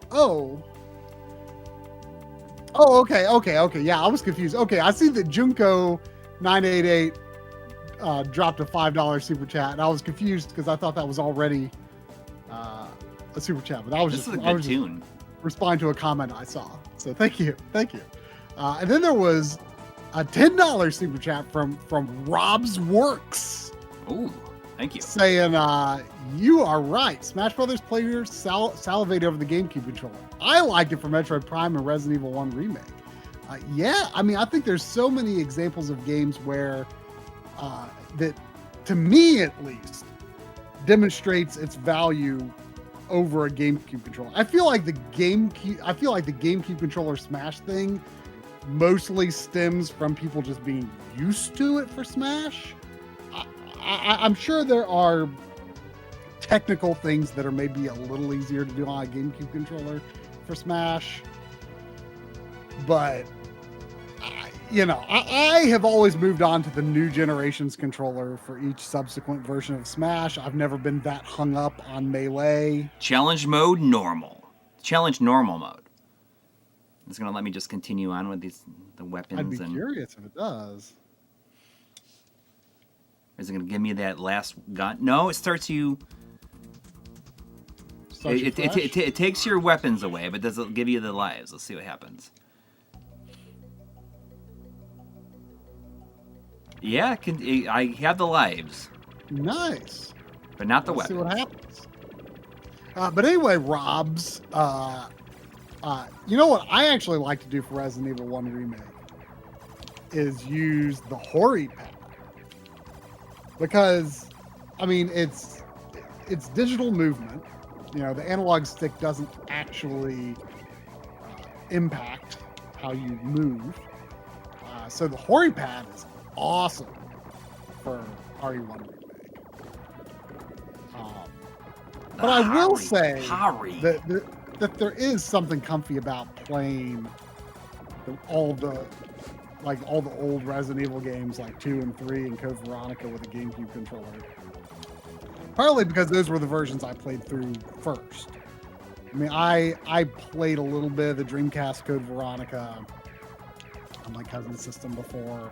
I saw a good bit of 2 and 3 on friends' systems, but those were the versions that I originally owned, was the GameCube versions. And so there is something comfy about playing even with just a regular controller.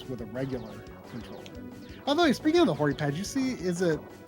Retrobit has that. Retrobit that's making it's not exactly the Hori pad. I don't know if I dig out, it looks too much. It's weird. It's a little strange. But I am curious. I'm curious. Because I used to have 2 Hori pads, and I kind of, part of me wishes I still did. I mean, wasn't there a reproduction, like a straight up reproduction of it? From like old school or something like that? Yeah. Yeah. I mean, I've never tried it, but I mean, it's hard to not be skeptical, you know? Yeah.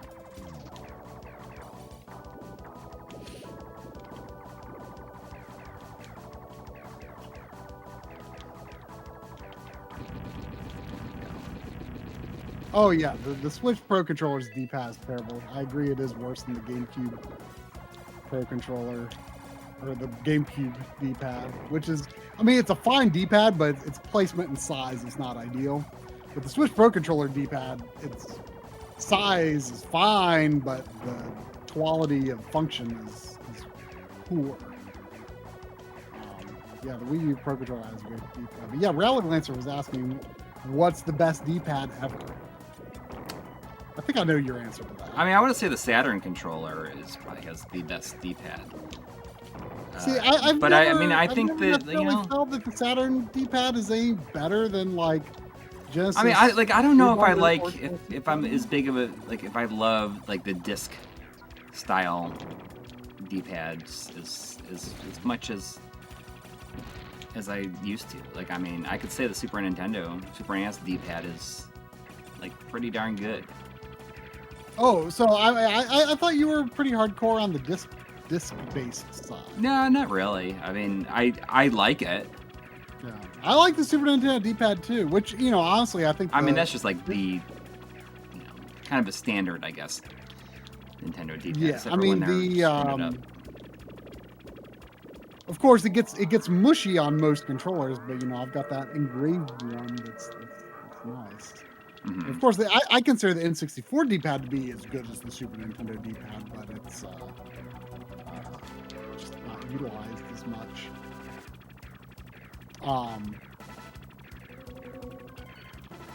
And I like the NES D-pad. You know, none of mine have like gone mushy or anything. I think they all hold up great.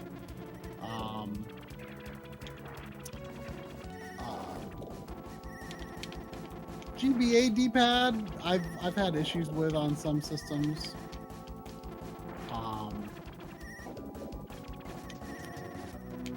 And you know, I didn't think that I would like the Sega disc style D-pad that much, but I definitely came around to it. I do like Genesis 3-button and 6-button D-pads quite a bit.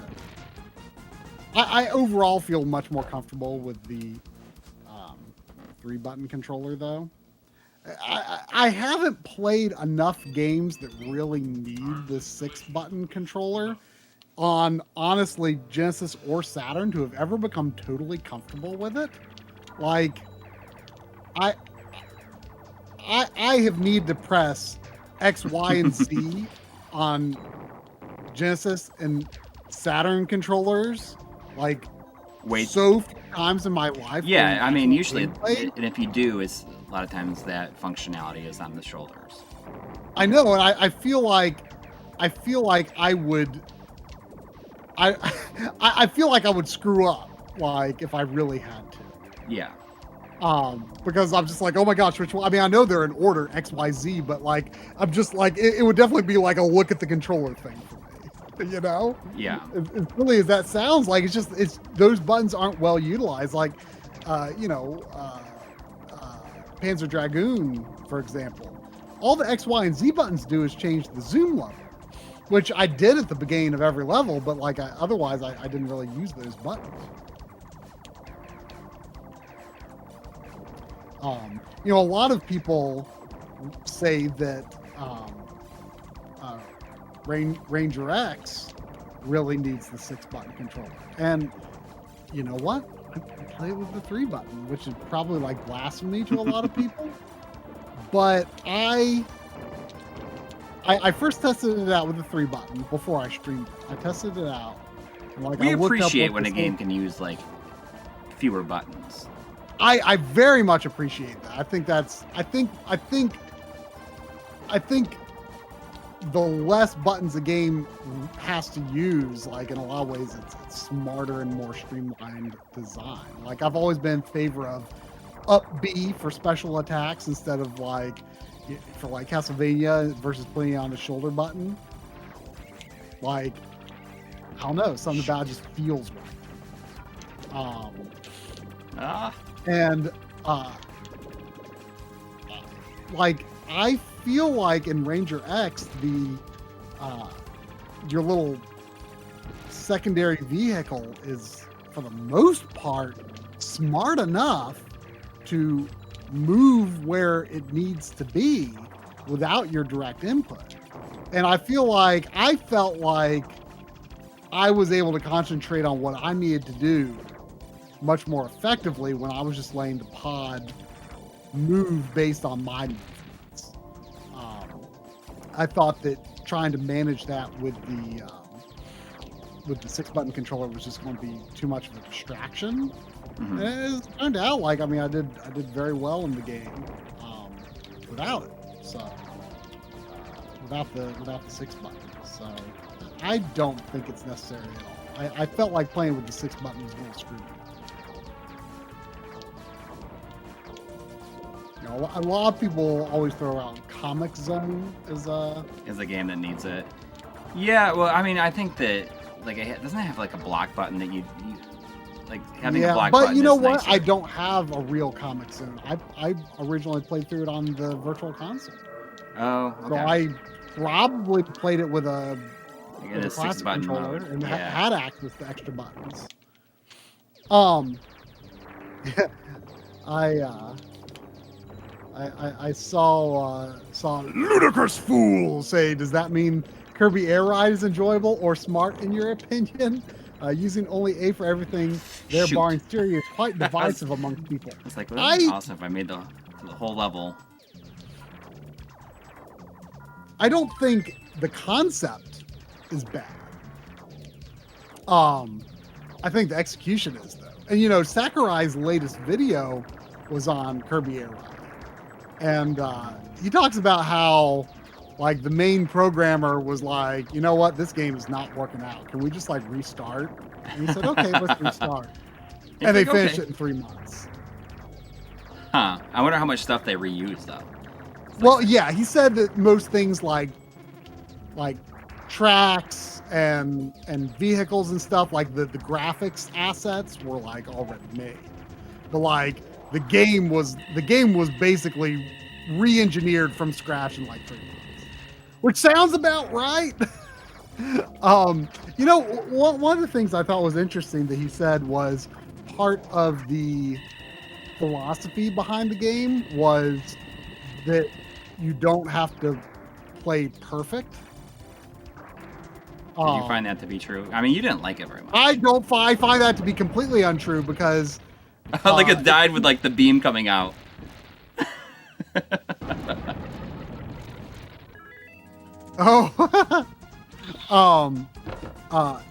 If you want to complete the challenges, which is what unlocks credits, so I had to consider that unlocking credits was beat criteria for backloggery purposes to me.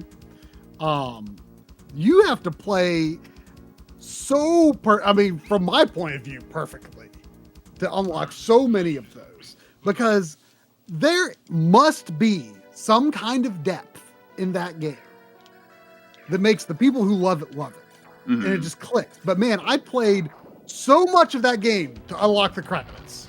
And the depth, whatever makes it click for some people, never clicked for me. But you know what? Here's the other thing. I mean, you know, I don't mean a poo-poo on anyone who loves Kirby Air Ride. But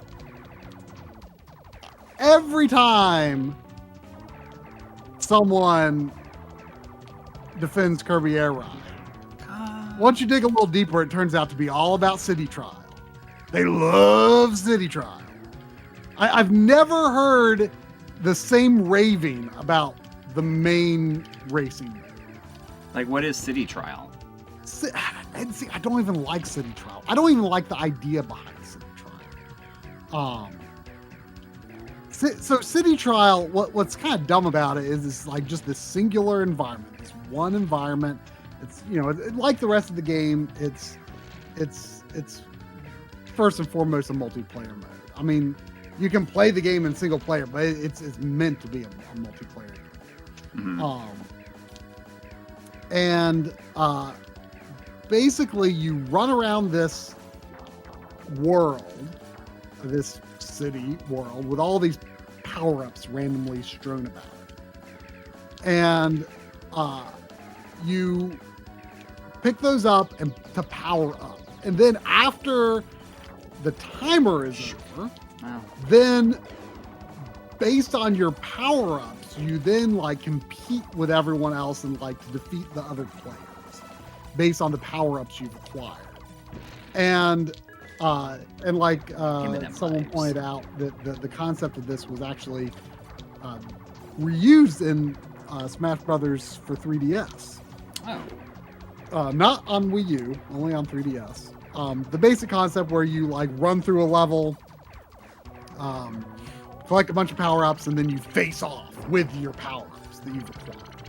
And the thing that I just find so uninteresting about it is you spend this massive amount of time building up your strength, and then like when you ultimately do face off, like the result is usually not that interesting, because usually someone's going to have an edge because they got much better items or something like that. Like it's not like you spend 10 minutes making an uneven playing field and then it's over. Like that's just not interesting. I mean, it's great if you love it. I wish I loved it, but I just don't. I like liking things. Yeah. You know? We all do. I think. I would like to like things that I don't like, but I don't. Well, you're honest about that.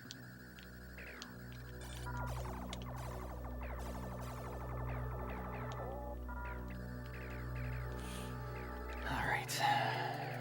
Let's get this guy. But the core idea behind Kirby Air Ride, like the primary input being A, is totally fine. But I just don't like how it feels. I just don't. It feels bad to play. Like there is no vehicle in the game, and they all control like pretty radically different. Like you've got the ones that like you really have to charge up and get going. Like I always used the wagon star, which a real Kirby's Air Ride player would never use, because the wagon star doesn't charge. It doesn't charge up when you hold the A button. And I found it to be so much easier to just remove that element from the game. Now, there were times where to complete certain challenges, I just couldn't do it with the wagon star. I would have to figure out another star that was good to use for that challenge. But I didn't enjoy using them because to me, when Sakurai in his video said that, one of the core ideas was drifting is fun. And drifting is fun. But Kirby's Air Ride makes it not fun. Sorry, Sakurai. When you hold the A button in Kirby Air Ride, you stop. Shoot. Basically. It varies a little bit from vehicle to vehicle, but basically you stop or nearly come to a standstill.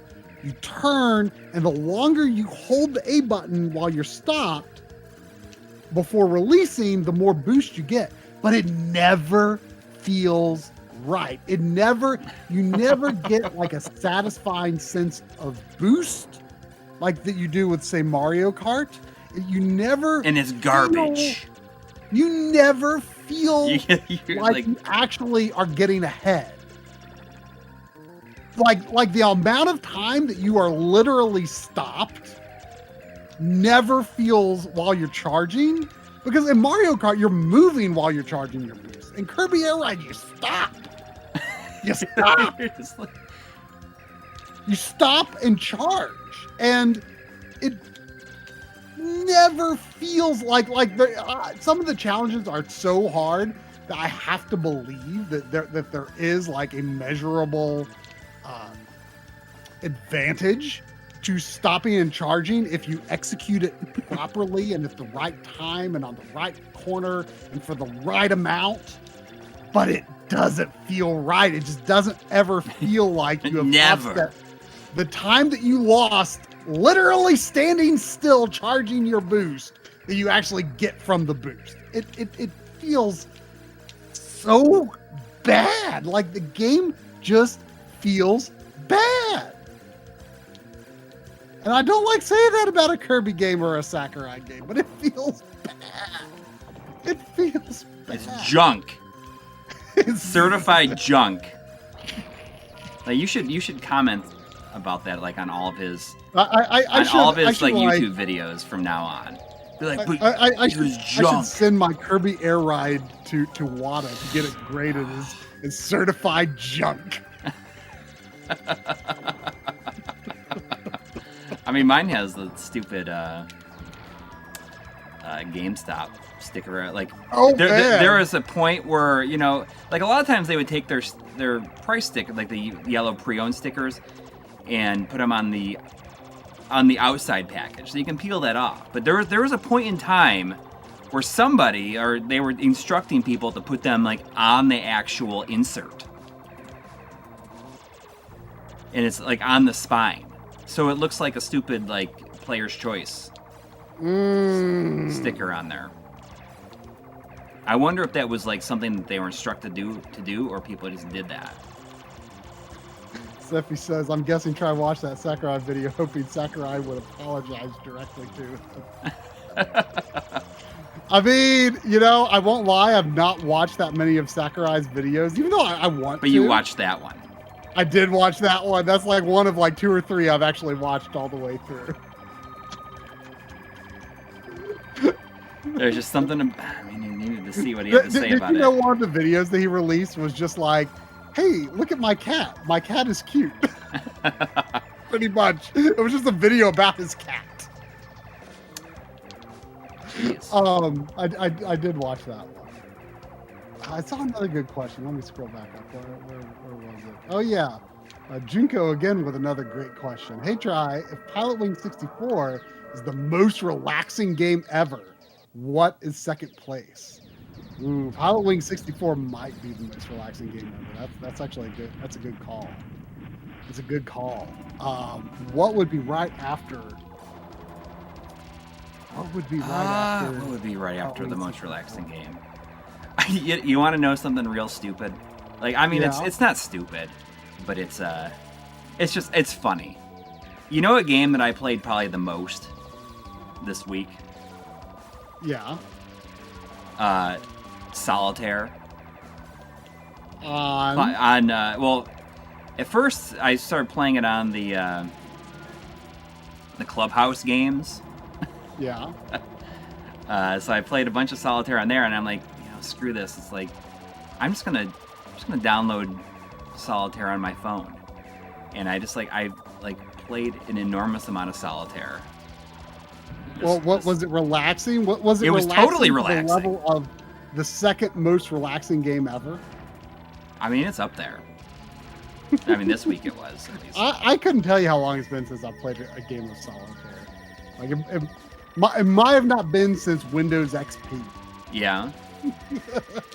I mean, I might have opened like Solitaire in Windows Vista to see what it looked like, but I kind of doubt I played all the way through it.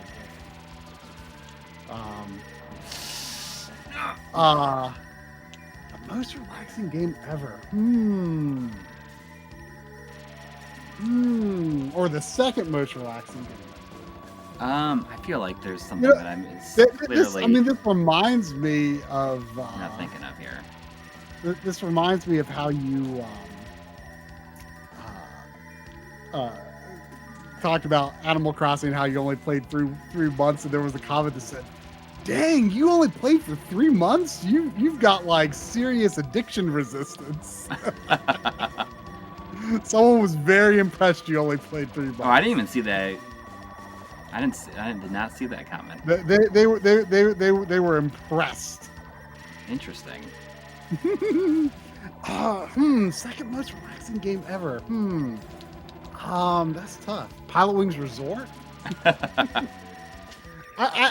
Man, relaxing to Pilot Wing 64 is a good time. I could just kick back and play that game anytime. Man, I'm kind of looking over my game to see if I get any ideas.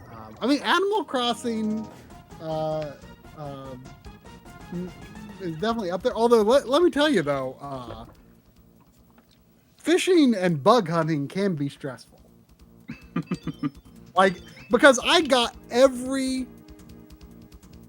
I got every fish and I got every bug but the fly in New Horizons. Arms installation is Jeez. I haven't really You feel... I don't really play it anymore, but I still kind of want to get that fly someday. What else would just be a relaxing game? I mean, this sounds silly, but like I find like Final Fantasy 14, like not even like playing the game or like engaging in any battle content or really any content at all, just wandering around the world, I find to be a relaxing and pleasant experience.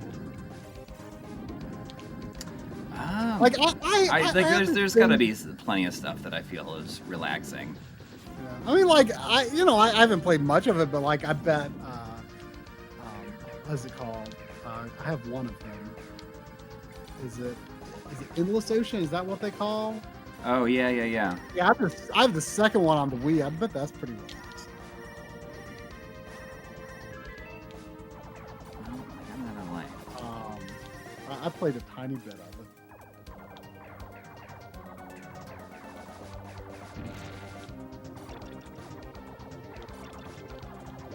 Oh, what about Wave Race 64? I find that to be pretty relaxing.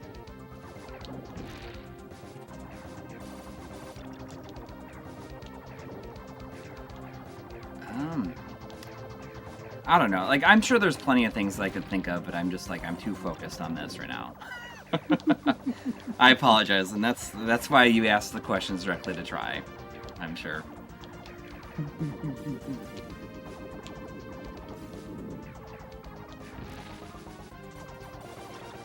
Yeah, those are a couple of good questions there. I feel like there must be something on DS or something that would rank highly. Look at my DS.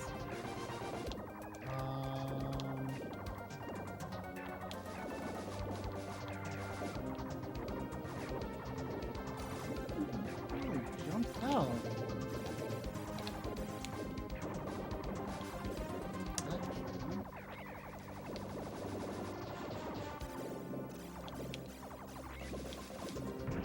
Oh, come on. I don't know when I even got hit by it right there. Yeah, Pilot Wing 64, man. It's kind of tough to top that.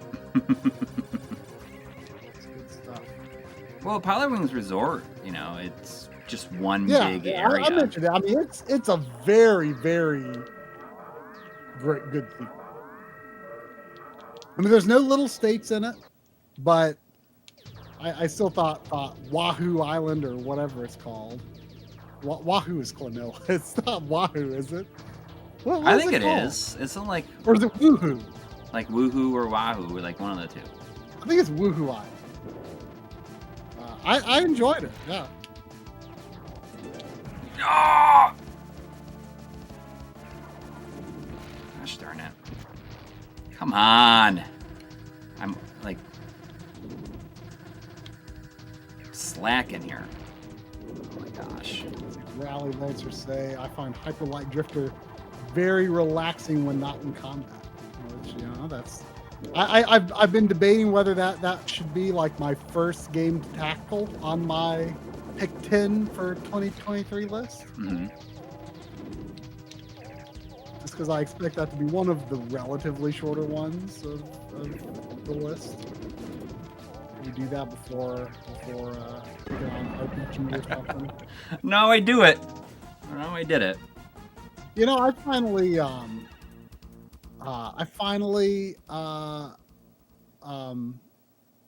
played through episode 3 of Quake on the Backloggery stream. Oh, cool. arms installation. What'd you think? After I finished Bomberman 94, which, man, that last world was so hard. I probably, oh my gosh, across like 3 streams, I probably played like 6, if not more, hours of the last world. It was so hard. It was so hard, and the final boss had 3 forms. It was insane. It was insane. Oh, Mr. Do says 8+ hours. I don't think so. Everyone forgets that I started the first stream on World 5. Which probably took around an hour. So you beat the game though? It's done. It's done. It's done. You ain't never playing that again either. You're like I'll boot it up, but I'll probably never like play through the last world again. I mean, it's I just made it like not fun, right? It's an attractive-looking PC Engine game, so I'm sure I'll like capture footage from it in the future. But yeah, playing through the whole thing again, I doubt it.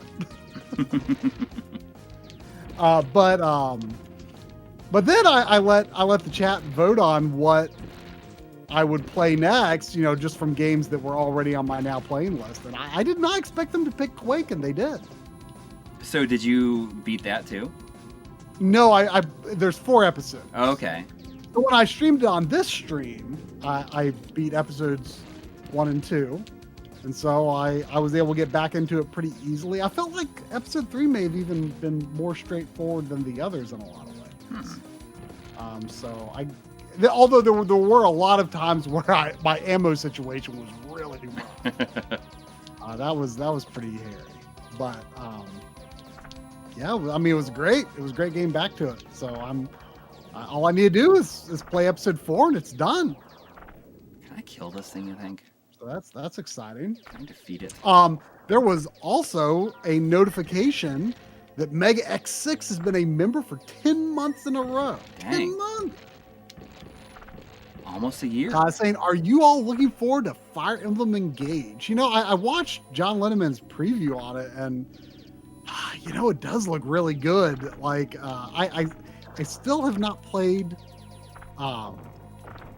Three Houses yet, so it's going to be quite some time before I get around to it. But I really hate how the main character looks. I mean, I think a lot of people did like this. I mean, it doesn't bother me. I also don't like. I mean, Shoot. I guess it made it.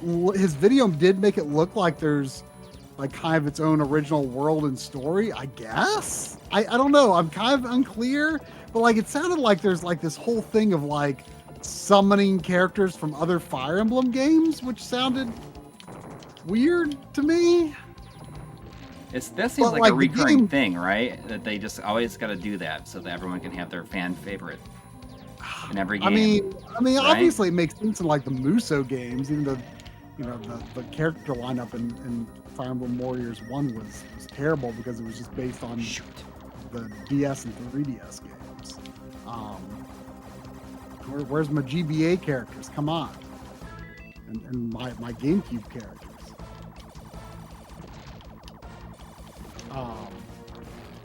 Shoot. But shoot. It does sound like it's quite a technically nice. Stay away from me. So I mean, I will get it. I will get it. But even though like Fire Emblem Three Houses sounds like it's got more like rough technical edges, I mean, it seems like everyone loves the game. Or most people love it. Right? So I'm looking forward to doing that. I mean, I definitely considered it for my pick 10, but that's probably a really long one. So I didn't want risk adding any more RPGs. But who knows if it looks like I'm making good progress on my other RPGs for the year, maybe I do feel a little behind on my RPGs.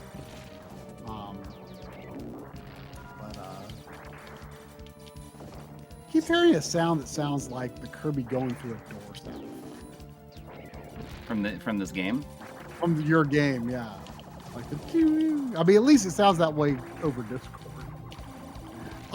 Also, there was a 699 Canadian from the 22. Thank you. Saying, sorry I'm late to the party. Are you guys playing with the Vitor Vilela Fast ROM patch? No, Corey's playing his real Playing the cart. American cartridge. I did not know that there was a Vitor Vilela of this game. There is, and I had totally forgotten about it. No, but I'm just playing the real thing right now. He's definitely done some really cool stuff. Yeah, when I'm done, I will do the Victor Vilela Fast ROM version if I have it on my FX Pack Pro. So is that not SA1 then? How do I even crumbling? Oof. You got it. You recovered. Do I need to get into another rant? Someone give me a topic. Can you get into another rant for Corey here? He's losing his zen. He needs to hear rambling noise about things he doesn't care about. Come on, y'all. Give me something good. I need a prompt. I can't. It can't just start spontaneously. Display port. I've already done that. Steak. I mean, steak is fine. I prefer pork chops. But I think most people would say I don't like steak, even though I do like steak because I like cooked meat. What can I say? Tropical Freeze is not the best game in the Donkey Kong Country franchise. Aesthetically, it is perfect, but the gameplay is so wrong. You know, I thought of a new way to describe actually. I don't think I said this on stream. I think I was talking to John. You know what the controls in Tropical Freeze feel like? They feel like someone plugged up a Super Nintendo to an HD TV in composite and set the aspect ratio to stretch and based the mechanics off of that trajectory. Like, they took the 4-3 mechanics and then stretched it to 16:9 because when you roll jump in that game, it feels like you're shooting out of a cannon. It feels wrong. It feels like aspect ratio of your movement is too wide.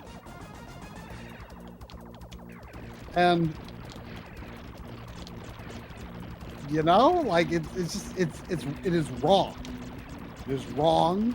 And like the set piece levels in Tropical Freeze and Returns, like, you know, visually they're cool, but I don't enjoy the way they work from a game design perspective.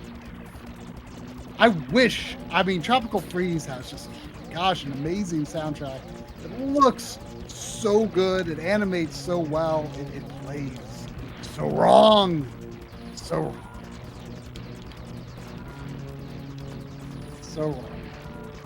Trying to come up with something else to ramble about. I mean, I've rambled enough That's about okay. Tropical Freeze and. Sorry, I still did it. So, well, you did it. Did it get harder when I was trailing off and? I don't know. Didn't have rambles. Maybe not. So you've beaten easy and normal. Yeah, in one run. Do you think the ending's going to be any different? Is it going to be any different? I don't know. Do you think it's going to automatically push you on to hard? I mean, do you Yes. have more lives than you would start with? No, anyway, I have like or- exactly as many, but I think I have a lot more continues than I probably would have had. But I have 7 continues. Oh, you earn continues? No, if you start on easy, you start with 7 continues. Normally you start with 5. I don't know how many you start with on hard, but I wonder if the continues carry over. Well, I'm just curious if it's automatically going to put you on hard. Does anyone know? Hard ending has a third help man. What does that mean? Well, I think he's joking, but one of the staff positions was help man.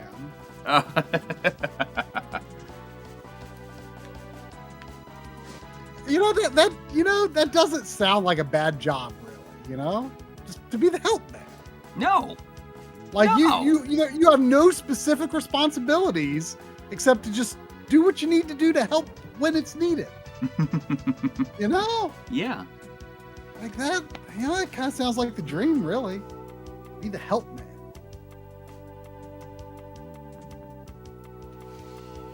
If I want to pick a relaxing game, probably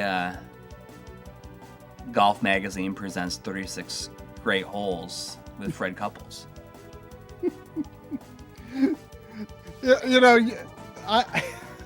I couldn't stop watching a few weeks ago. I stumbled upon, I think is it a Sega Saturn golf game that has that guy with the mustache? The Walrus? Yeah. Yeah. I found like a Rickroll remix of all of his lines, like auto-tuned to the Rickroll. Yeah. Did you watch that video? I haven't seen that one, no. Oh, I linked it in the chat with you and John. Yeah, Pebble Beach Golf Links with Craig Stadler. Yes. Statler.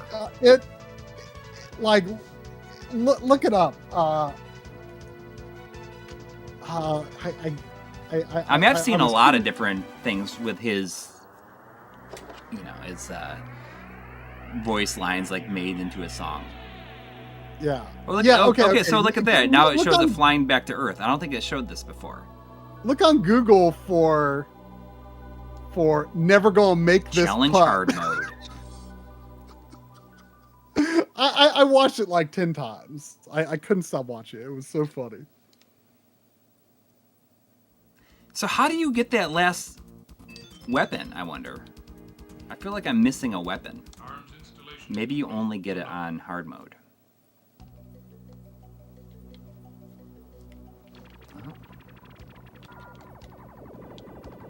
Let's see how I do on hard. I don't anticipate. You guys never gonna make this putt. Never gonna match my shot. Never gonna turn this around by the next hole. It's pretty good. It's pretty good.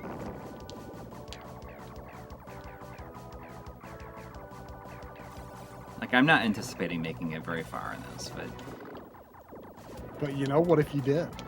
yeah, we'll see how I do. I don't have high expectations. What would you say is the most relaxing game for the Super Nintendo?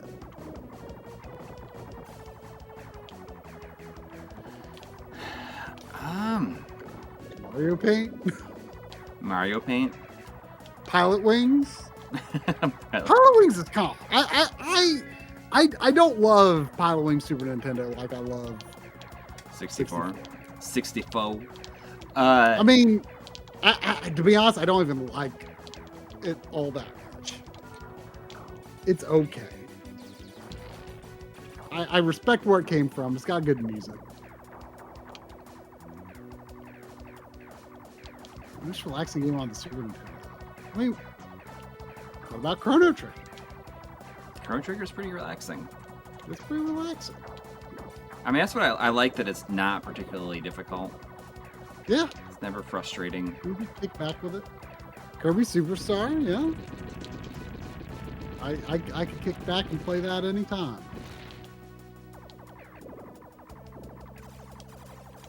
Kirby Dream Land 3, that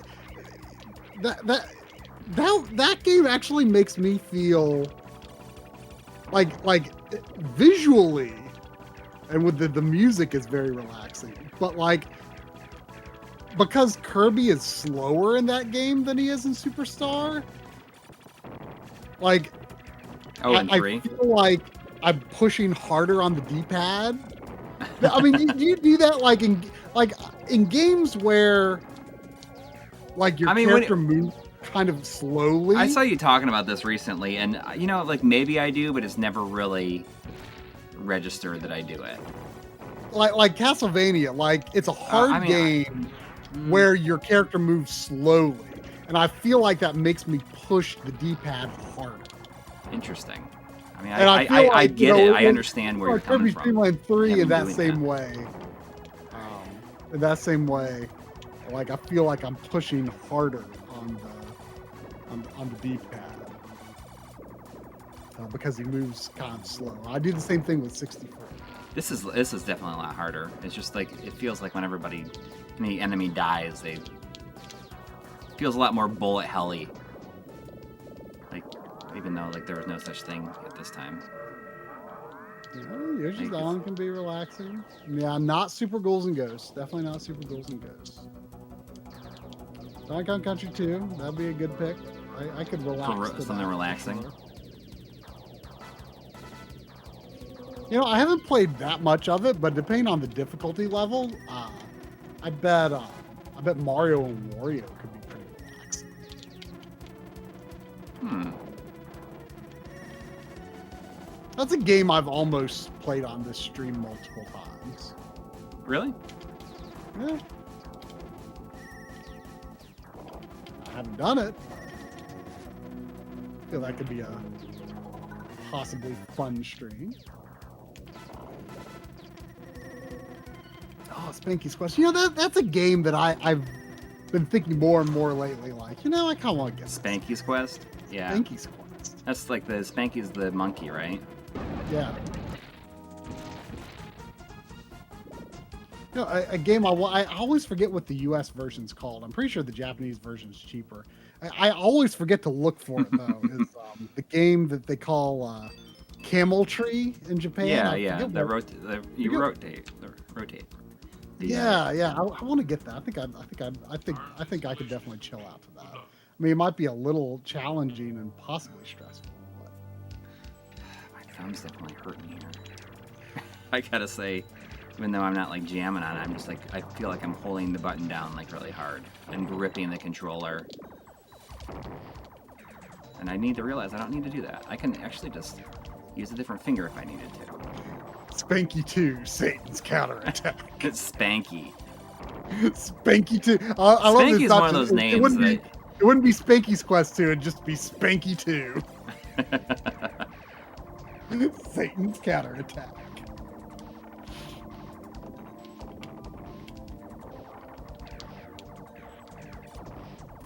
You know what I think is the most impressive feat that I've managed tonight is that I haven't used a single continue. Now, like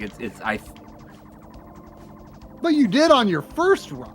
Yeah, I went through all my continues the first run, but then I made it through all the way through the whole game without having to Do you know if you're on hard mode now? Did you Yeah, have to I am change I'm on hard mode. It said try hard mode and then started again. it? Okay, so you didn't have to go in the menu and do it. Nope.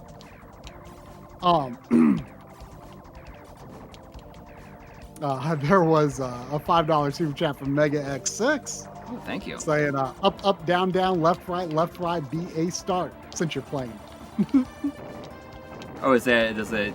I mean, it probably works, although, you know, they were kind of like, aren't there at this few- point, they were like, it's going to hurt you probably more than benefit you, I think. I mean, aren't there some games, though, on Super Nintendo where you have to use the shoulder buttons instead? Because don't they do this thing where it actually... It wasn't like hurts Gradius you? 3, like you can put the code in, but it doesn't like immediately kill you. Something like that, I think. But I think if you use the shoulder buttons, it works. For left and right. Yeah. I think. Is there anybody that has like wanted to play this game and like felt like it was too hard? Do they feel emboldened by having seen me play through it now? I do. I mean, it looks hard as heck, but the fact that you've done so much in relatively little time is encouraging. Yeah. You know? I feel emboldened. I also feel emboldened by the fact that you got credits on, you know, easy and normal mode. Yeah. I don't feel like I have to be it on hard.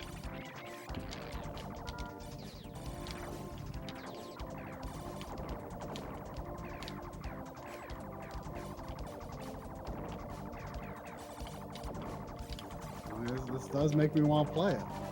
I mean, hey, you know, I've been playing Returnal. I can play this. I can continue like the year Returnal's that tough. Into 2023. I feel like beating Returnal was like a breakthrough of like, hey, like I should challenge myself more. You feel like you understand like how to build up confidence and build up like your ability over the course of the game. Yeah. Am I emboldened to play Gradius?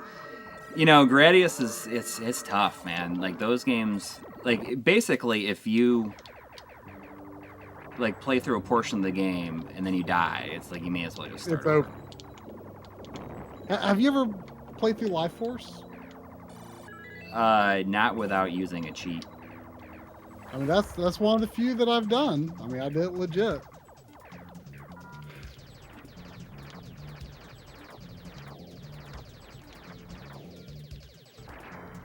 Yeah, Goobian7 here sounds like me. Been meaning to get into this genre, basically avoid it my whole life. I mean, it's a genre that like I feel I should be into. I mean, it's tough. It is tough. It's tough to. I mean, like I think everyone, like, wishes they could just be like effortlessly good at this type of game.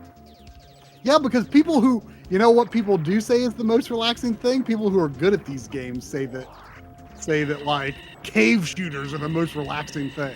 Yeah. It's like I look at that and I'm like, that looks nothing like relaxing.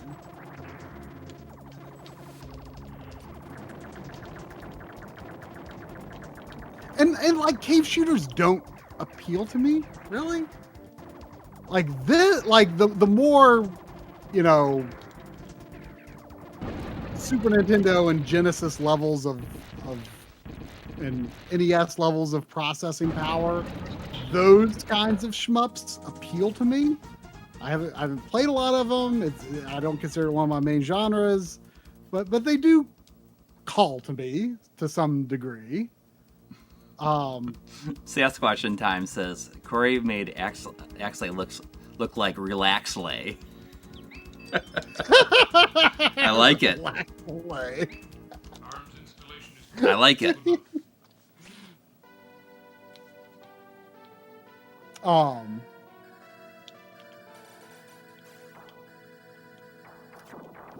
But yeah, like once you get to bullet hell tier, like that kind of shooter doesn't. I've never been that interested. Dang.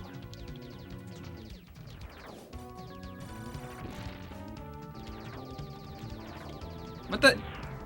How did I not destroy that thing? Whatever. Whoa! I thought I could go around it. That's okay. This is all like. This is the. What's the word I'm looking for? This is the icing. Victory lap? Yeah, this is the icing.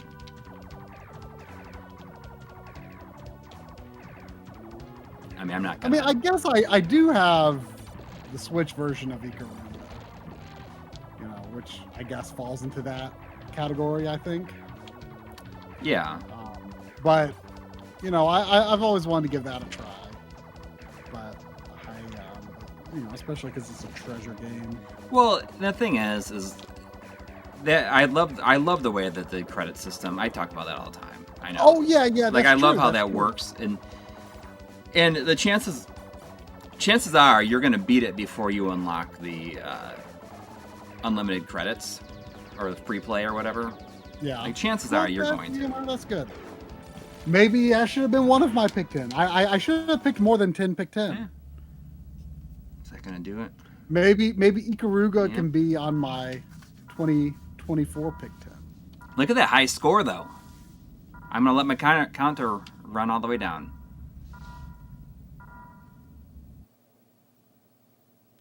That was it. I'm still counting it though. That is the first game off my list. Of either of ours. Yeah. You're ahead. You know what I did was I actually added all of mine. Oh, to your backlog, like you're now playing. My right? backlog now playing. what I'm trying to do now, I'm kind of trying to clear out my now plane.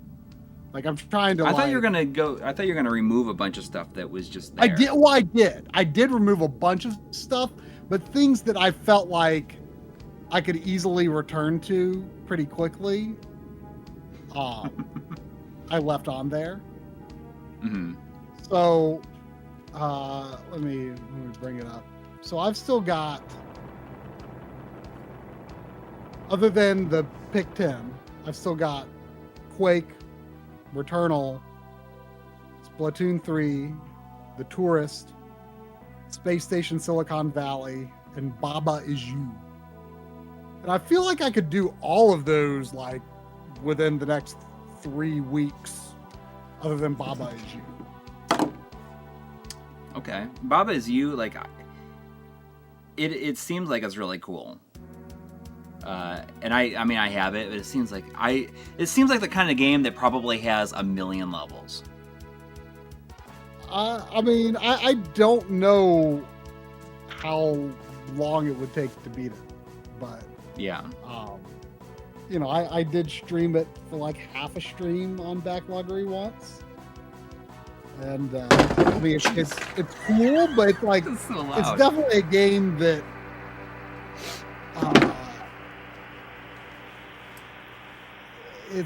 game that you can't play like just forever. Right. All right, I'm gonna run to the bathroom, and then I'll. I saw 699 Canadian from McGuinty2 asking me, "Hey, Try, is your frothing demand for that game increasing?" I mean, it is. I guess it is increasing. I did take this. There was a sticker that said that on the. Maybe I don't remember if it was on the shrink wrap or where, but like on the case for the Switch Ikaruga. Like I carefully peeled it off and reapplied it to my PVM so that I could actually have a sticker that said my frothing demand for this game increases. I did stream a bit of Baba Is You on the Backloggery some months back. It's kind of a frustrating game to stream, to be honest. Because like people in the chat are like going to be seeing things that you're just not seeing, and they're just going to be like, and they're just in total disbelief you don't see this really obvious solution. Sometimes the game works in weird ways though. Like sometimes the words and mechanics like sync. Like you could say something is sync, and syncing is a weird verb in that game. Like it doesn't behave, like I have a hard time wrapping my head around how sync works.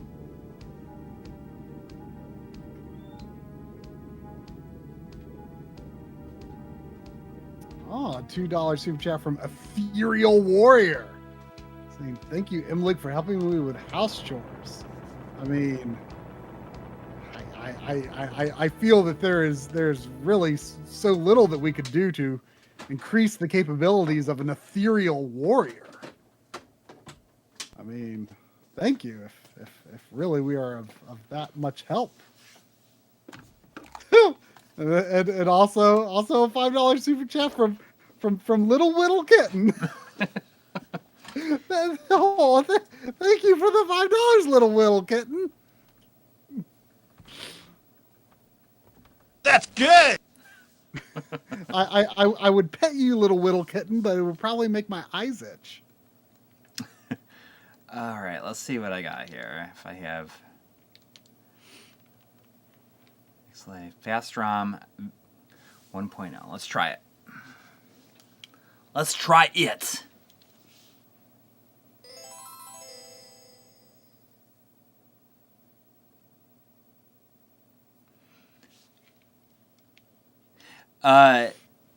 So, I mean, I mentioned that I had started, I also started Hellblade the other night. Oh, I did not know that. And you finished it, so I don't have no idea, like, how long it's supposed to be. I'm guessing it's probably like 7 to 8 hours or so. But it Yeah, it kind of hints that if you die a bunch, you will you would get like a complete game over and you'd have to start over. Do you want me to tell you anything about it? I mean, is that true? No. Okay. It's meant to play into your paranoia.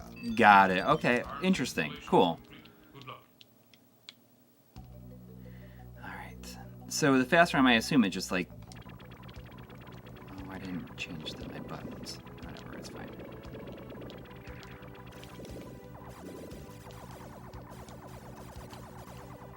Tori Hanzo II wants to know if you're wearing headphones playing. I am wearing headphones. Oh, when I'm playing that. No, I've been playing it on just like my stereo system. It's I know that it like recommends it, and I know that it probably has a lot to do with like the different voices. And I voices just like surround sound. yeah. Is it? I mean, the voices like continue throughout the entire game. I assume that it's just like yeah. no. Yeah, You know, I mean that's part. I of beat its- like the first guy that like he makes you like the illusion stuff. You walk through the doorways and like things will change or disappear, like the arches or whatever. Like that's as far as I made it to. I mean what I like about the way the voices work in the game is because it actually kind of works as like a hint system in some ways, like a really well integrated hint system where they'll one of the voices might be like, oh, what's that, or oh Yeah. I get what you mean. or like or like they'll be like, oh, she can't do that, like why is she trying to do that? Or sometimes though, like that can play in reverse because like the voice is like trying to discourage you from something that you actually can do, but like make you think you can't do it. But it plays on it in really interesting ways, I think. And then also it can even help in combat because it can be like, like, oh, dodge now or something like that. Yeah, that's definitely. So happened. it's integrated into the gameplay in a really interesting way. I think it's pretty cool. But you really do need the sound on, Oh yeah. to I mean, I'm not playing with headphones because I don't have any like way to use. Like I don't have any like real good headphones that I can use with the Xbox. I mean, you can always just plug them into your controller. That's true. There was a $5 super chat from Chris V. Thank you. Saying thanks for the idea of backlog resolutions and for plugging Film Trooper in the process. Made my own list of 5 and watched a bunch of her videos. Nice.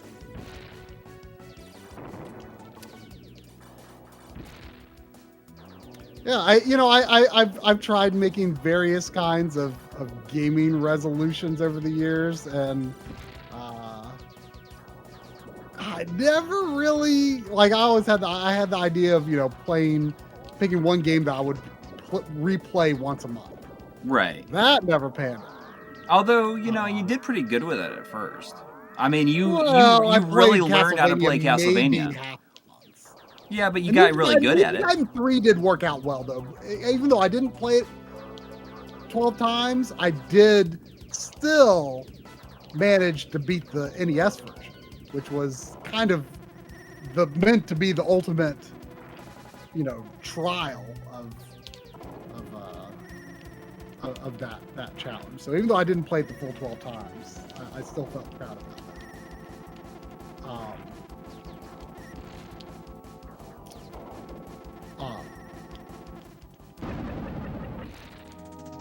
But I even though like I do have a number of RPGs and somewhat longer games on my list, like I feel Installation is complete. I feel pretty confident that I'll follow through on this. You know? Yeah, I feel pretty good, especially now that I have knocked one off the list already.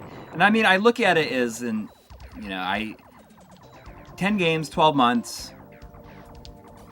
You know, you got to try to at least beat one game a month if you can.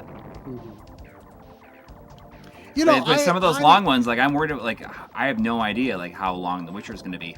But like if it's a game that really grabs my interest, like I always say this, you know, like if it's sometimes it's really hard to find time to play games. But if you're like really into a game, you will like find time to like slip it in there, just like an hour a day. Like, or like you know, like at night or something like that before going to sleep. Like you'll try to make the time as best as you can.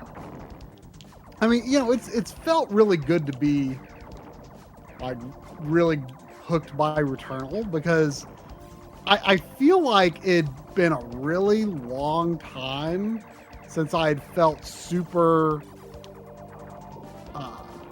compelled to play an action game like outside of streams.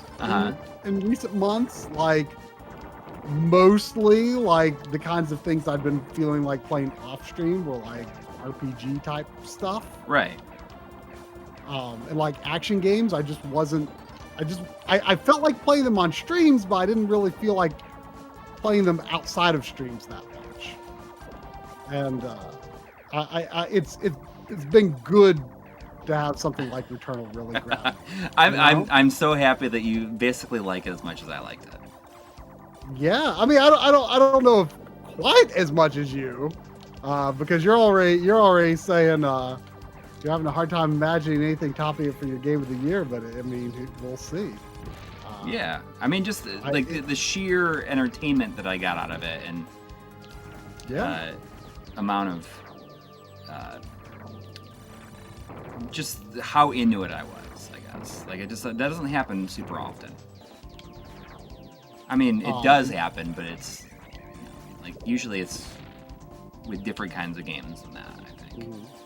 But yeah, like the fact though that like I feel really gripped by this action game, like it's making me feel like it's making me feel like well, you know, like hey, I'm kind of in the mood for action games off stream again, you know. So now I'm like kind of thinking about like what else I want. Yeah. I think part of it, this probably sounds really silly to most people, but I will play RPGs with my recliner feet up, but I don't. I find it difficult to play action games with my feet up. I understand that. I feel. I play a lot of action games like at this desk, like using the same TV, because I can just like, you know, I can like lean in, do the lean. Yeah, like I mean, yeah, because like I do that. Like I lean forward, and like I just feel like not putting my feet up like makes me feel more alert. Yeah. And like I don't know, like sometimes I'll do it, sometimes I can do it, but like most of the time I feel like I got to be sitting straight up. I can't kick the recliner up when I'm playing an action game. Like, you know, it's really like a, you know, There's my more full pressure on attention sort of thing. Whereas like with an RPG or something, like I kick my feet up, I lean back, you know. So like I think that was part of what was keeping me away from action games for a few months, is because it was just like I just want to relax, you know? Yeah.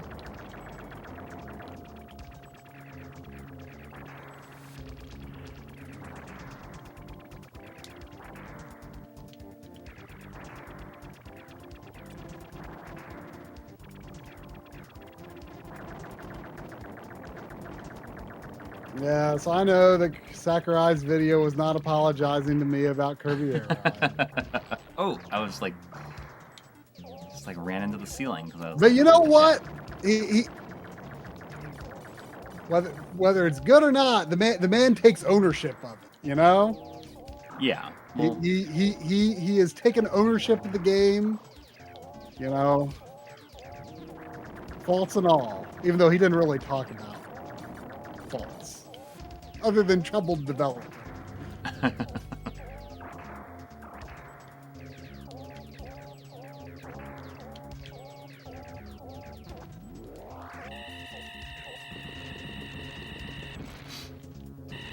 I'm just like, I have no weapons left, so I'm just, there it goes. One shot is all it took.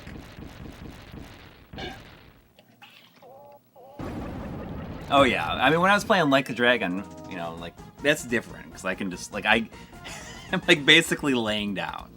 I mean, I when I get around to Like a Dragon, I will probably recline as well. And in fact, honestly, even the other Yakuza games, like they're brawlers, yes, but like I could see myself kicking my feet up for them.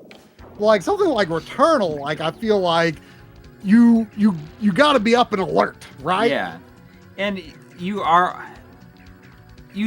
need to pay close attention all the time in that game. And like, you know, I'm also playing, you know, not competitive much, but you know, I'm playing mostly the single player Splatoon 3 right now as well. And that, like, especially I find difficult to play lean back because of the motion controls, which, I mean, obviously you can disable them, but like I love motion controls in shooting games.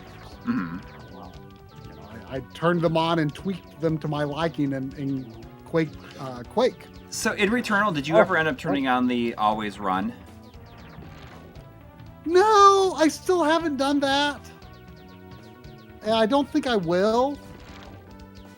I mean, there are definitely times I think where maybe I should be moving faster. I don't know. I guess I bet a lot of it comes down to the fact that you beat 2 bosses on one run, and you didn't like have to like learn them very much. Like you beat them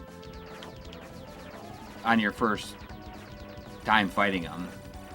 Yeah. And that's what I that second boss especially is the one I died probably the most on in the entire game.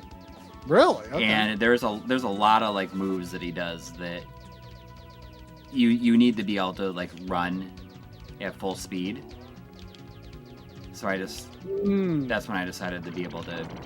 It's just better to skip it. I mean, but just like I feel like I would make a lot of careless mistakes when just like exploring if I was running all the time. I mean, I just look at the map, just collect all the icons on the map. I just don't like how you like can't walk. Well, if you aim, you can. Well, that's true, but I don't know. It's not the same. Like you know, like I was saying earlier when we were talking about relaxing games, like, you know, I was saying how like I just like just something about just like wandering around the world of Final Fantasy 14 is like relaxing. And like that actually is like a big part of, especially like third person games. Like I you know, I think sometimes about how, you know, you, me, John Lennon, we're all kind of, you know, wishy-washy on open world games, right? Mm-hmm. And one of the points John always likes to drive home is that like when open world games are good, the act of moving around the world feels good. Yeah. Right? And he's not wrong to a certain extent, but I think a lot of times he's talking about stuff like Spider-Man, where you're just like whipping through with the web and stuff. And to me, that's not. I would actually rather be like more like at ground level, like exploring the world more at a more measured pace. Like, because when you're just zipping through, like the world itself becomes not that important. And I would rather the world. See, I don't be, agree with you. I don't agree. Like I agree with John says, because it's got to be fun. I want to be able to cover like large distances quickly. See, I don't like. I would rather the world. I would rather the world be compared. You should try Grand Theft Auto then. I mean, I would rather the world be comparatively smaller and geez. worth like looking at. You know what I mean? Like, I mean, I'd rather the worlds are just like smaller in general. Sure. But like something like let's take like Assassin's Creed, for example, which is, you know, for all of like the parkour and type stuff you can do it at.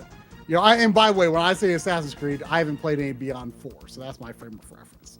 Like, those games felt like the world should have been interesting to look at, and they've got like, you know, historical landmarks and stuff, but they just weren't. Like, the worlds made no impression on me. Like, it was never like, have I been here before? Have I passed this by? Or, oh yeah, if I go down this road and turn left, right, and so forth, like I'll end up here. Like, no, you just have to check the map. But I mean, look for the icon, go to the map, and I don't like that. But I like the pace that you walk around the world in Assassin's Creed. Though. Like, I like the feeling like the world is worth taking your time walking through and stopping and looking at, and like, you know, tilting the analog stick just a bit and looking over there and what's over here. I'm not saying that the worlds are worth looking at, but I'm just saying I would rather the world be smaller and worth taking your time to go through. You know, versus the world not really being that interesting or meaningful, but moving through it is fast and fun. I think I would still prefer the world itself to make an impression.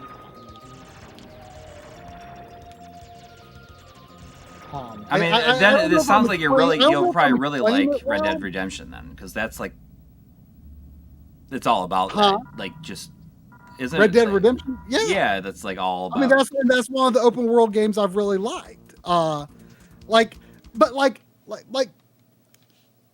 Just like even a world the size of Final Fantasy 14. Like, I like. I mean, of course it's large, but I mean, there, you know, areas divide up into small zones. But I like, for example, in Final Fantasy 14, I use teleports, but I don't use the Aethernet, which is like the teleport points within a city. I don't use those because I like walking around the town. Like, I like walking around it. And for example, in like Ocarina of Time, I don't use Epona all that much because I just like the feeling of running across Hyrule Field. Yeah, but if the worlds are small, then that's fine. But if they're gonna be big, like, you know, like Spider-Man can't not be like all New York City. Like, so it's got to be. And obviously with Spider-Man, I mean, Spider-Man would be stupid to not go through the city web slinging. But I'm just saying the world itself doesn't leave an impression necessarily. From the little bit I've played of Spider-Man, I'm going to restart it on PS5 sometime. It's not a fantasy world, you know. It's like it's like there's only so much they can do because they got to make it based on a real place. Yeah, but like, I mean, I'm doing a bad job of explaining it, but like, I'm just saying, like, I like when a game world, when a game world is worth taking your time and soaking in and walking through slowly. Like, I enjoy that. Like, I like just taking in the world and looking at it. And even though like Returnal is like kind of different, like I do like to just sometimes walk through it, like not dashing through it, you know? And also like horror games. I really like walking in horror games. Like, so obviously I'll run when I have to, but like I feel like just walking slowly through a room in a horror game is like part of like enjoying the atmosphere that game has. There's a $4.99 super chat from Madonna Sheehy. Thank you. Oh, thank you. Saying this combo reminds me of my 10-year-old self's preferred way to sit during Donkey Kong Country mine race, hanging upside down from my couch like a monkey. That sounds really hard. Yeah. You know what? I did try doing though. In Donkey Kong Country 3, you know, there's the levels with reversed controls. Because you're like in this like gaseous chamber or something. Like I tried playing those upside down. Although it's actually easier to just I want to say control here upside down. Like I'm playing Spanky's Quest, and this intro is unskippable, and I'm just sitting here like waiting for it to get. I can't. I feel like I've booted this game before, and I thought it was skippable. Finally. Or you know, maybe I like looked up a password because I might have just been like capturing footage or something. Maybe you don't have to. Does this game run at 30 FPS? It looks like it might be 30 FPS. Looks a little choppy. I'll tell you one thing. I don't know. It's hard to tell on the stream. It does not seem like it was worth like how long it took to get through that intro to the game. I don't care if his name's Spanky. Spanky. EV Chill has a $10 super chat saying, "Give Coury Arkham Asylum, not Arkham City. Give Triforce Fallout 3, not Switcher 3." I mean, I don't know. I assume you're saying Witcher 3. I don't know how big Witcher 3's world. But I mean, I agree with Coury on Arkham Asylum, not Arkham City. Like I feel like even it's not open. I mean, we're comparing like Metroidvania versus open world, but I like walking through Arkham Asylum, like walking through it. Well, that's a smaller. Like, I mean, you know, you're doing your slow Batman walk, you know, through, and like it like that taking that measured pace of the game is part of it. Walking through Arkham City would be super boring because, I mean, that world, I mean, you know, you fly through it, you know? I mean, that world would not be that interesting on the ground level. I'm just saying I wish that the world were designed in a way where it would be worth taking your time to go through in that way. So you didn't play Spanky for very long. Yeah, I thought it was a platform, but it's like a bubble. Yeah, it's more of like a Taito type thing. Well, yeah. You know, I think it's Natsume. Right. Well, let's play Super Solitaire.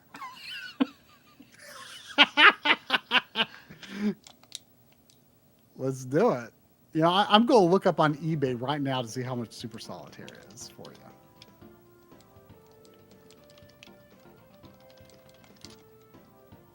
Here we go.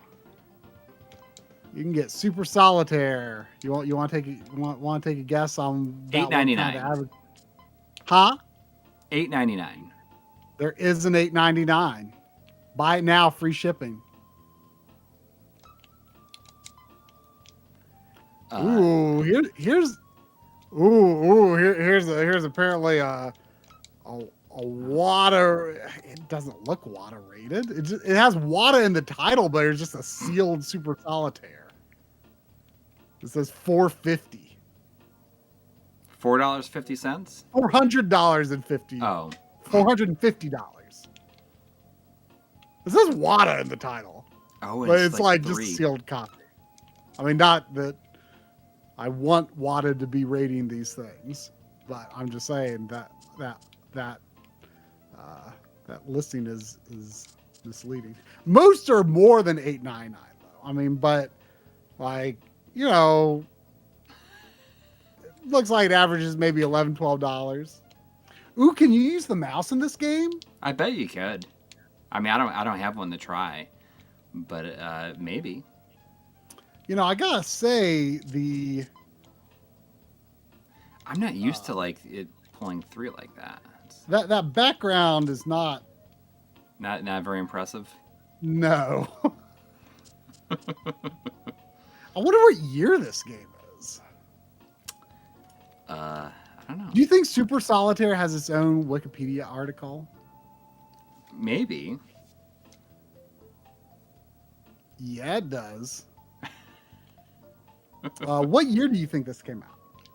I think this came out in 1993. Almost. It was January 94. It was made by Beam Software. Yeah, I saw that. Which is a name I know, but I'm trying to think what else they did. Oh, they became part I of don't Infogrames, I guess. Infogram. Yeah. And it was published by Extreme Entertainment Group. I saw that. In too, Japan, and it was I published by booted it up. Pack-In Video.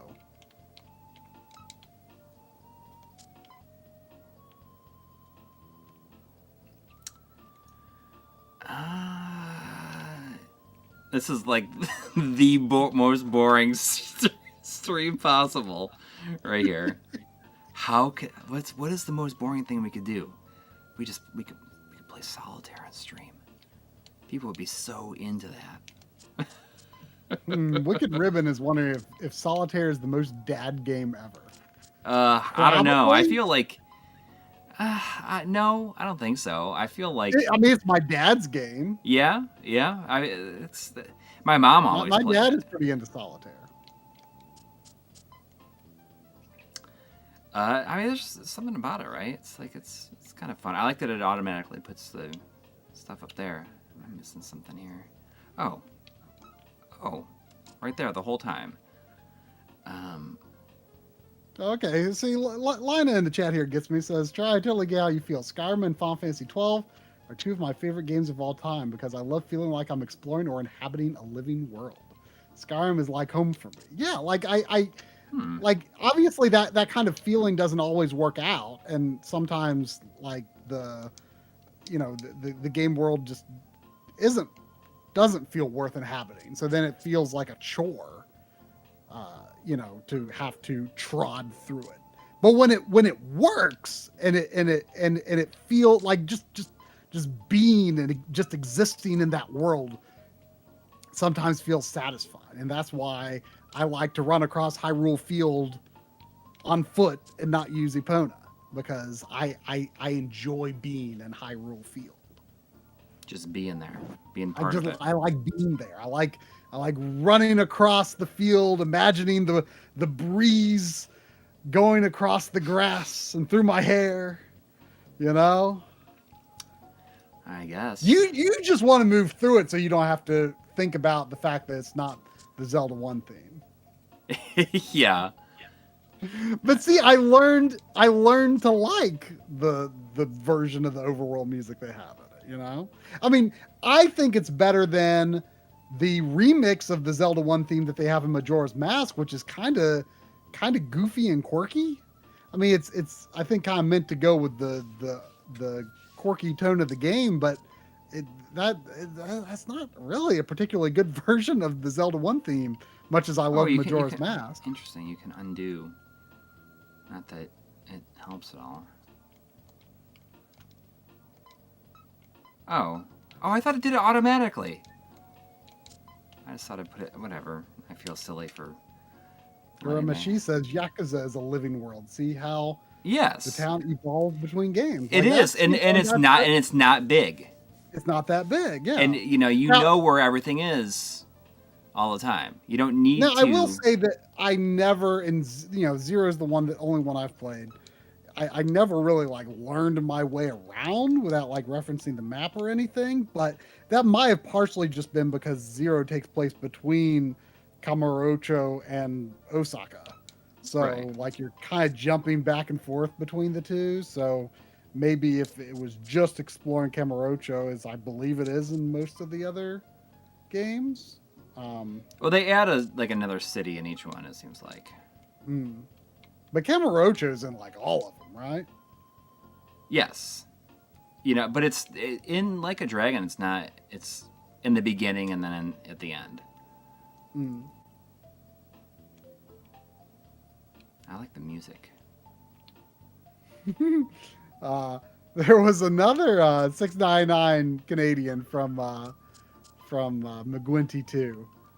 Thank you. Saying, my dad used to play T&E soft Pebble Beach golf links. No Craig Stadler on the SNES version, though. You know, I remember now why I stumbled upon that Craig Stadler Rickroll video, because when I was editing the games we played, oh gosh, who was it? I'm drawing a blank on who it was. Maybe Mega X6? No, I don't remember who it was. One of y'all said, dropped a super chat that said something about congratulations to Craig Stadler on, you know, certain anniversary of something. While I think it was while I was playing Splatterhouse, and when I was editing the video, I included the clip where someone said that. And I'm like, who's Craig Stadler? And then I looked it up and I'm like, oh, okay, the guy from that game. And I stumbled upon that Rickroll video. It's so good. You gotta listen to it. It's so it is fantastic. I will. I'm just jamming out to this music right now. Am I stuck? Does anybody see anything? I'm not seeing anything here. Nothing. Let's see. Can you get stuck? Yeah. I mean, that's the this thing that I played Solitaire. I can't remember. Okay. Why do you want me to move that over here? Oh, do I have like an 8 somewhere else? Would Crazy Taxi be better without the taxi? I mean, not the way it's designed, no. Although I think it would be fun to have a mode where you can. Oh, thank you. The red 6. Thank you. Where you can. Mega X6. See, that's one of the reasons I am enjoying this, is it gets my brain working. And in a way that I probably need it to work. I guess. I don't know.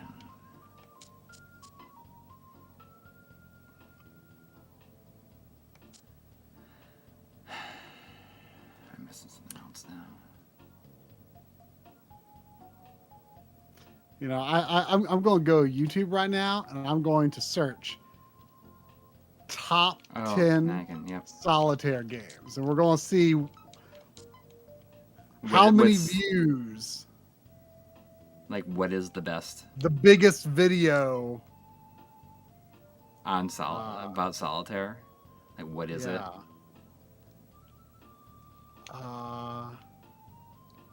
Wow, you know,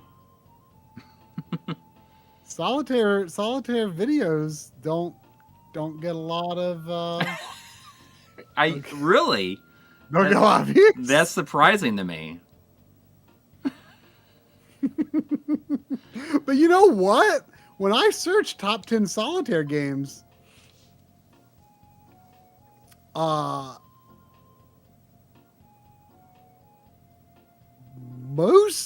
know what? Most of these aren't about Solitaire, the card game. They're like Solitaire, my best Solitaire tabletop games. They're like, I guess they're board games meant to be played by yourself. Top solo war games. Best Solitaire war games. What? Yeah, they're like these. When I'm searching for this is not about like Solitaire, card Solitaire. Oh. Solitaire After Dark. This is what we get into after 11 o'clock. Put the 4 to the right. I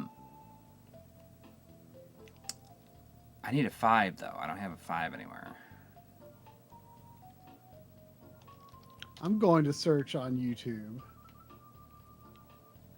Super. There's a black 5, but I Solitaire can't. review. I can't do anything about it. I hate having to pull 3 every time.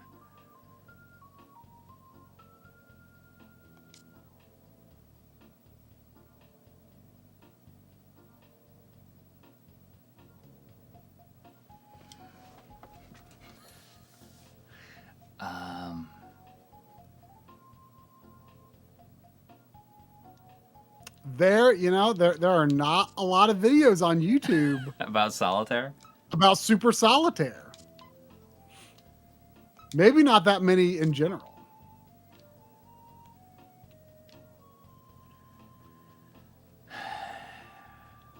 Yeah, I guess it shouldn't be all that surprising, right? So are you still on your first round here? You haven't. Yeah, you yeah. haven't I ain't fast at it.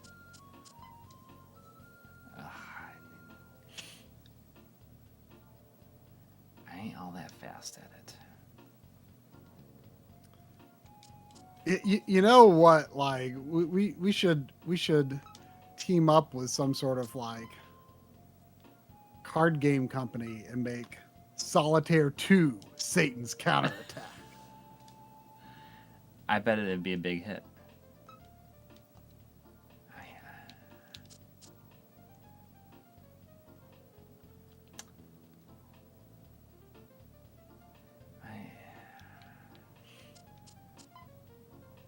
Does this make you want to play Solitaire right now?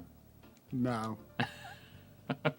I like actively want to play Solitaire less than I wanted to play Solitaire 4 hours ago. And as I said, I don't think I've played Solitaire since Windows XP. At least not all the way through. Like Just like a single game. I mean, I don't think I've finished a round of Solitaire since Windows XP. oh. Oh, no, I see. I The can't. King's Face does look funny. I am in agreement. How do I get rid of this 3? I need to put this 3 someplace. Solitaire effect? Wouldn't that be? What would you do if what's his name? Mizuguchi made a Solitaire. Like could he do for Solitaire what he did for Tetris? Everyone's helping Could it me. be done? If he did a soundtrack for one? I mean, if he like designed the game. I mean, I don't see why not, right? I mean, do you think it would be the best version of 6 and Solitaire 7 ever? up top. Oh, no, I mean, is there another one? Is there another? Maybe I do have a I 7. don't mind Right. Solitaire when you can flip one at a time. Thank you. I hate 3 at a time. I know. Oh, so people are saying they hate 3 at a time? I hate 3 at a time, too. Hate them. Hate them.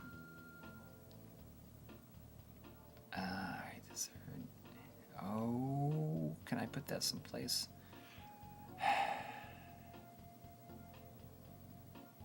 Got all these diamonds.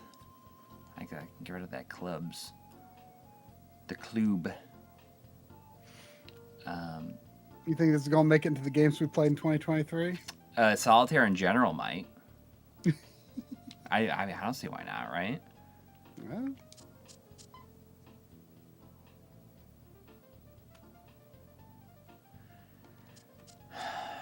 I just want to beat this one. Then we can call it a night. I mean, I can go like there, and then now I have a.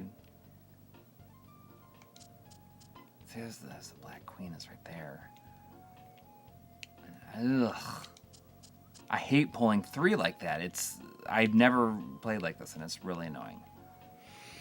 You're like, Now this is making me wish I had a recliner on this chair. yeah. There's a red. You'll have to. This is riveting. It is. Yeah, Not at all riveting. this is the most engaged I've been on a MLiG stream ever. You know, people are just coming in. They haven't been to a stream, and they see like, oh, he's playing Axelay. And they come in, they see me playing this, and like, the balls on this guy. Promising Axelay, and then now it's like he's playing Super Solitaire. Do you think? I mean, well, I was going to say there's 311 people watching now. There's actually, it just jumped to 327 people watching now. Do you think more people are watching you play Solitaire right now than there are people watching someone else playing Solitaire anywhere else in the world right now? Probably not. Probably not, but I mean... I'm going to go to Twitch. I'm going to go to twitch.tv. How many people have ever streamed Super Solitaire, you think? I don't know about Super Solitaire, but... Specifically, well, here, Super Solitaire. Here,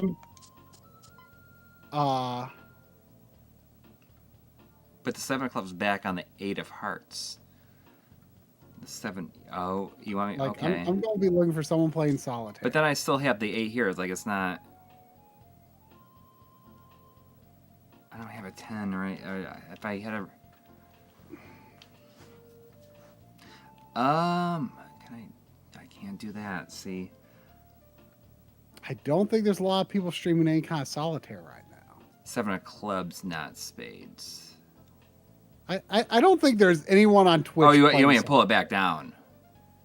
Like I'm actually a little surprised that there is not like some like really big niche Solitaire community on Twitch. You know? Yeah. Like maybe we could kick something off here. I don't think that anybody would be happy about that. I mean, it's an untapped market here, you know? Maybe so. We could be living like the king of diamonds. Exactly. Exactly. 6.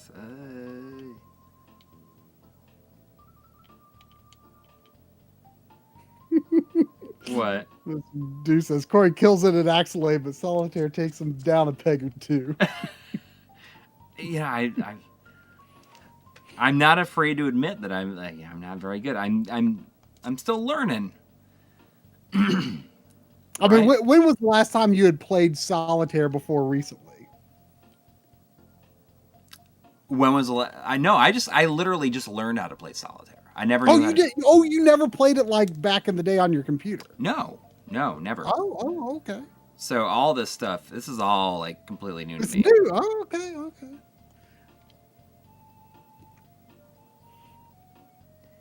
And okay, so play it on easy. I need to... Black 6 cross on the red 7. And 5 diamonds there. Black 6 cross.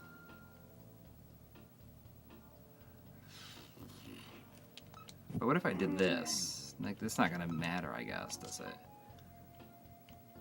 I need that stupid 2.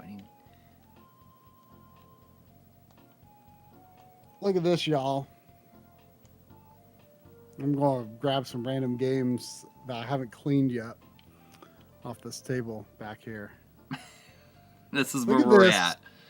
Look at this Romancing Saga. If I flip this around, you would expect to find a very brown back shell. But oh, look at that. I've been looking for one of these for years. It was no expensive than any other Romancing Saga, which is like a $2 game. But I have never seen one that didn't have a brown back shell. 5 of clubs on the 6 of hearts. Like ever. Incredible. I had to buy that. 5.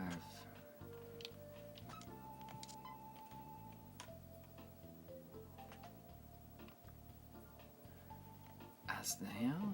Does anyone know what game this is? I got this just 5 for eclipse down. the name. Also because it was cheap. Does anyone know what Violence Killer is? Do you know what Violence Killer is? Me? Yeah. I mean, you told me yesterday, so I know what it is. Oh yeah, that's right. It is indeed. 5 hearts It's not up. Turok 1, it's Turok 2. Yep, Good Vibe Collecting is the most accurate there.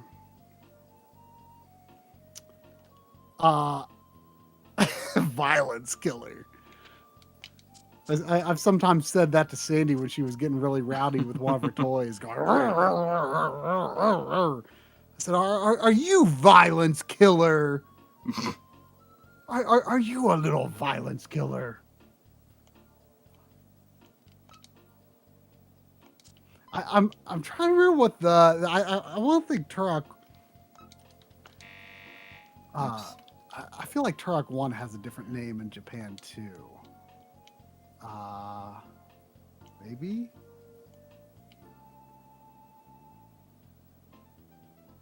It's like the cards suck. Yeah. Oh, it's called Space Time Warrior Turok. Turok 1. It's pretty good. Playing Solitaire was a. I can't find it now. Okay, now this game, I feel like I want to mention this. Decision. I feel like I want to mention this in the 64 third-party N64 games worth playing, but it is not. It would be an example, as far as I know anyway, of a third-party N64 game not. Does it matter if I move that there? It does But it's nothing. cheap, and it is so bizarrely the way that things animate and move It's not in this supposed to do game anything. is so bizarre that I feel it is noteworthy. It might even be worth playing just because of that. Does anyone know what this is? So am I out of options here? Like, I think I might be out of it. It's just telling me to move this back and forth.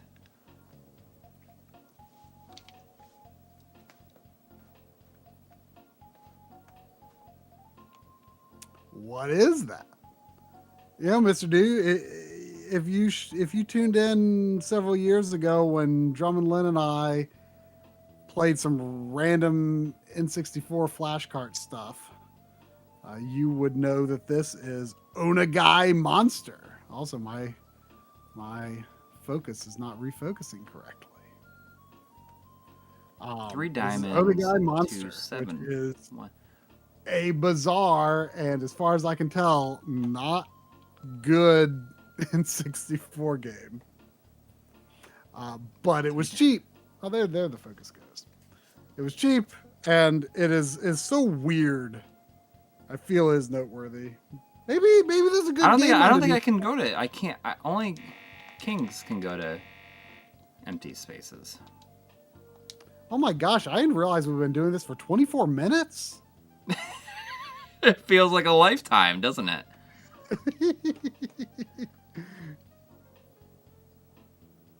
It's time to load up UN Squadron.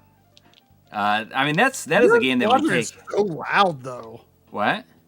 It's so like it sure says the game's music slaps, but it's like the most weirdly loud Super Nintendo game ever. Like the volume is just way high. With this or UN Squadron? UN Squadron?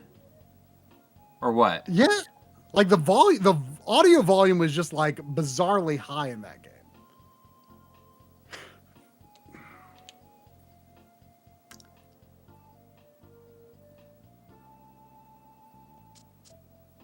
Oh, Sean Quinn has maybe some advice. Oh yeah. What's he saying? You can move 6 of clubs to 7 of diamonds. 6 of clubs. Oh, 2. That's a good idea. Also a Japanese Majora's Mask, because why the heck not? It's cheap. But I don't think it does anything else, right? Then move 7 of hearts to top. Ooh. Do I got a 7? Oh, Sandy, do you want to come help entertain? I won't. I mean, but once I do that, like, I don't know if I have anything else I can do Sandy. here. Sandy, come here. Yeah, I mean, I was done with Solitaire as fast as Coury was done with Spanky's Quest. It's true. Come here, Sandy. We can put you I asleep. think I might be Come on here. options. Sandy, I hate look. that it doesn't just. Look at Solitaire. Look at this. Look at that. So, it You says see here. that? Look at this Solitaire. See? She's evaluating. She's like, it doesn't look exciting. I don't know if I should get any closer to it. Does that look like fun, Sandy? Like if there was like a big furry creature in the background, she'd probably be interested. Yeah, I mean that's the thing. I hate that there's like, it's you will get into a situation where you cannot win. That's the most annoying thing about Solitaire to me.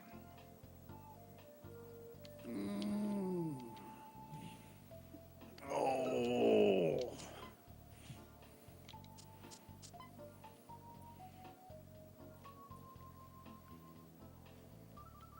Sandy's going to have surgery on Friday to get 2 cysts removed. Oh, jeez.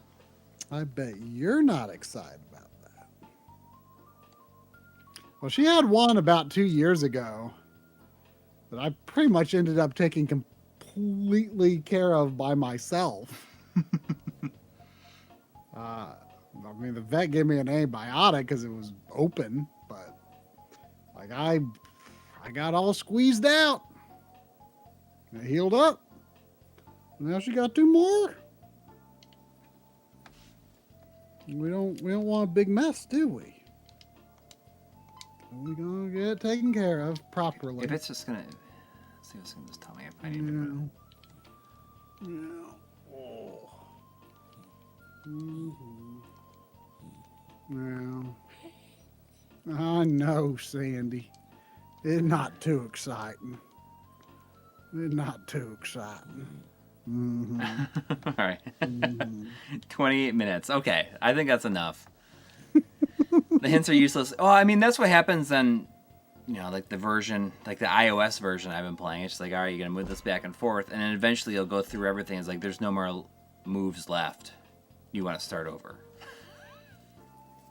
And then I hit yes. But that's going to do it for Super Solitaire. Sandy's Sorry making about some that. very bored I sounding tried. grunt. But I mean, the thing that I read about Solitaire is like, apparently it's the number one time waster. The number one time wasting game.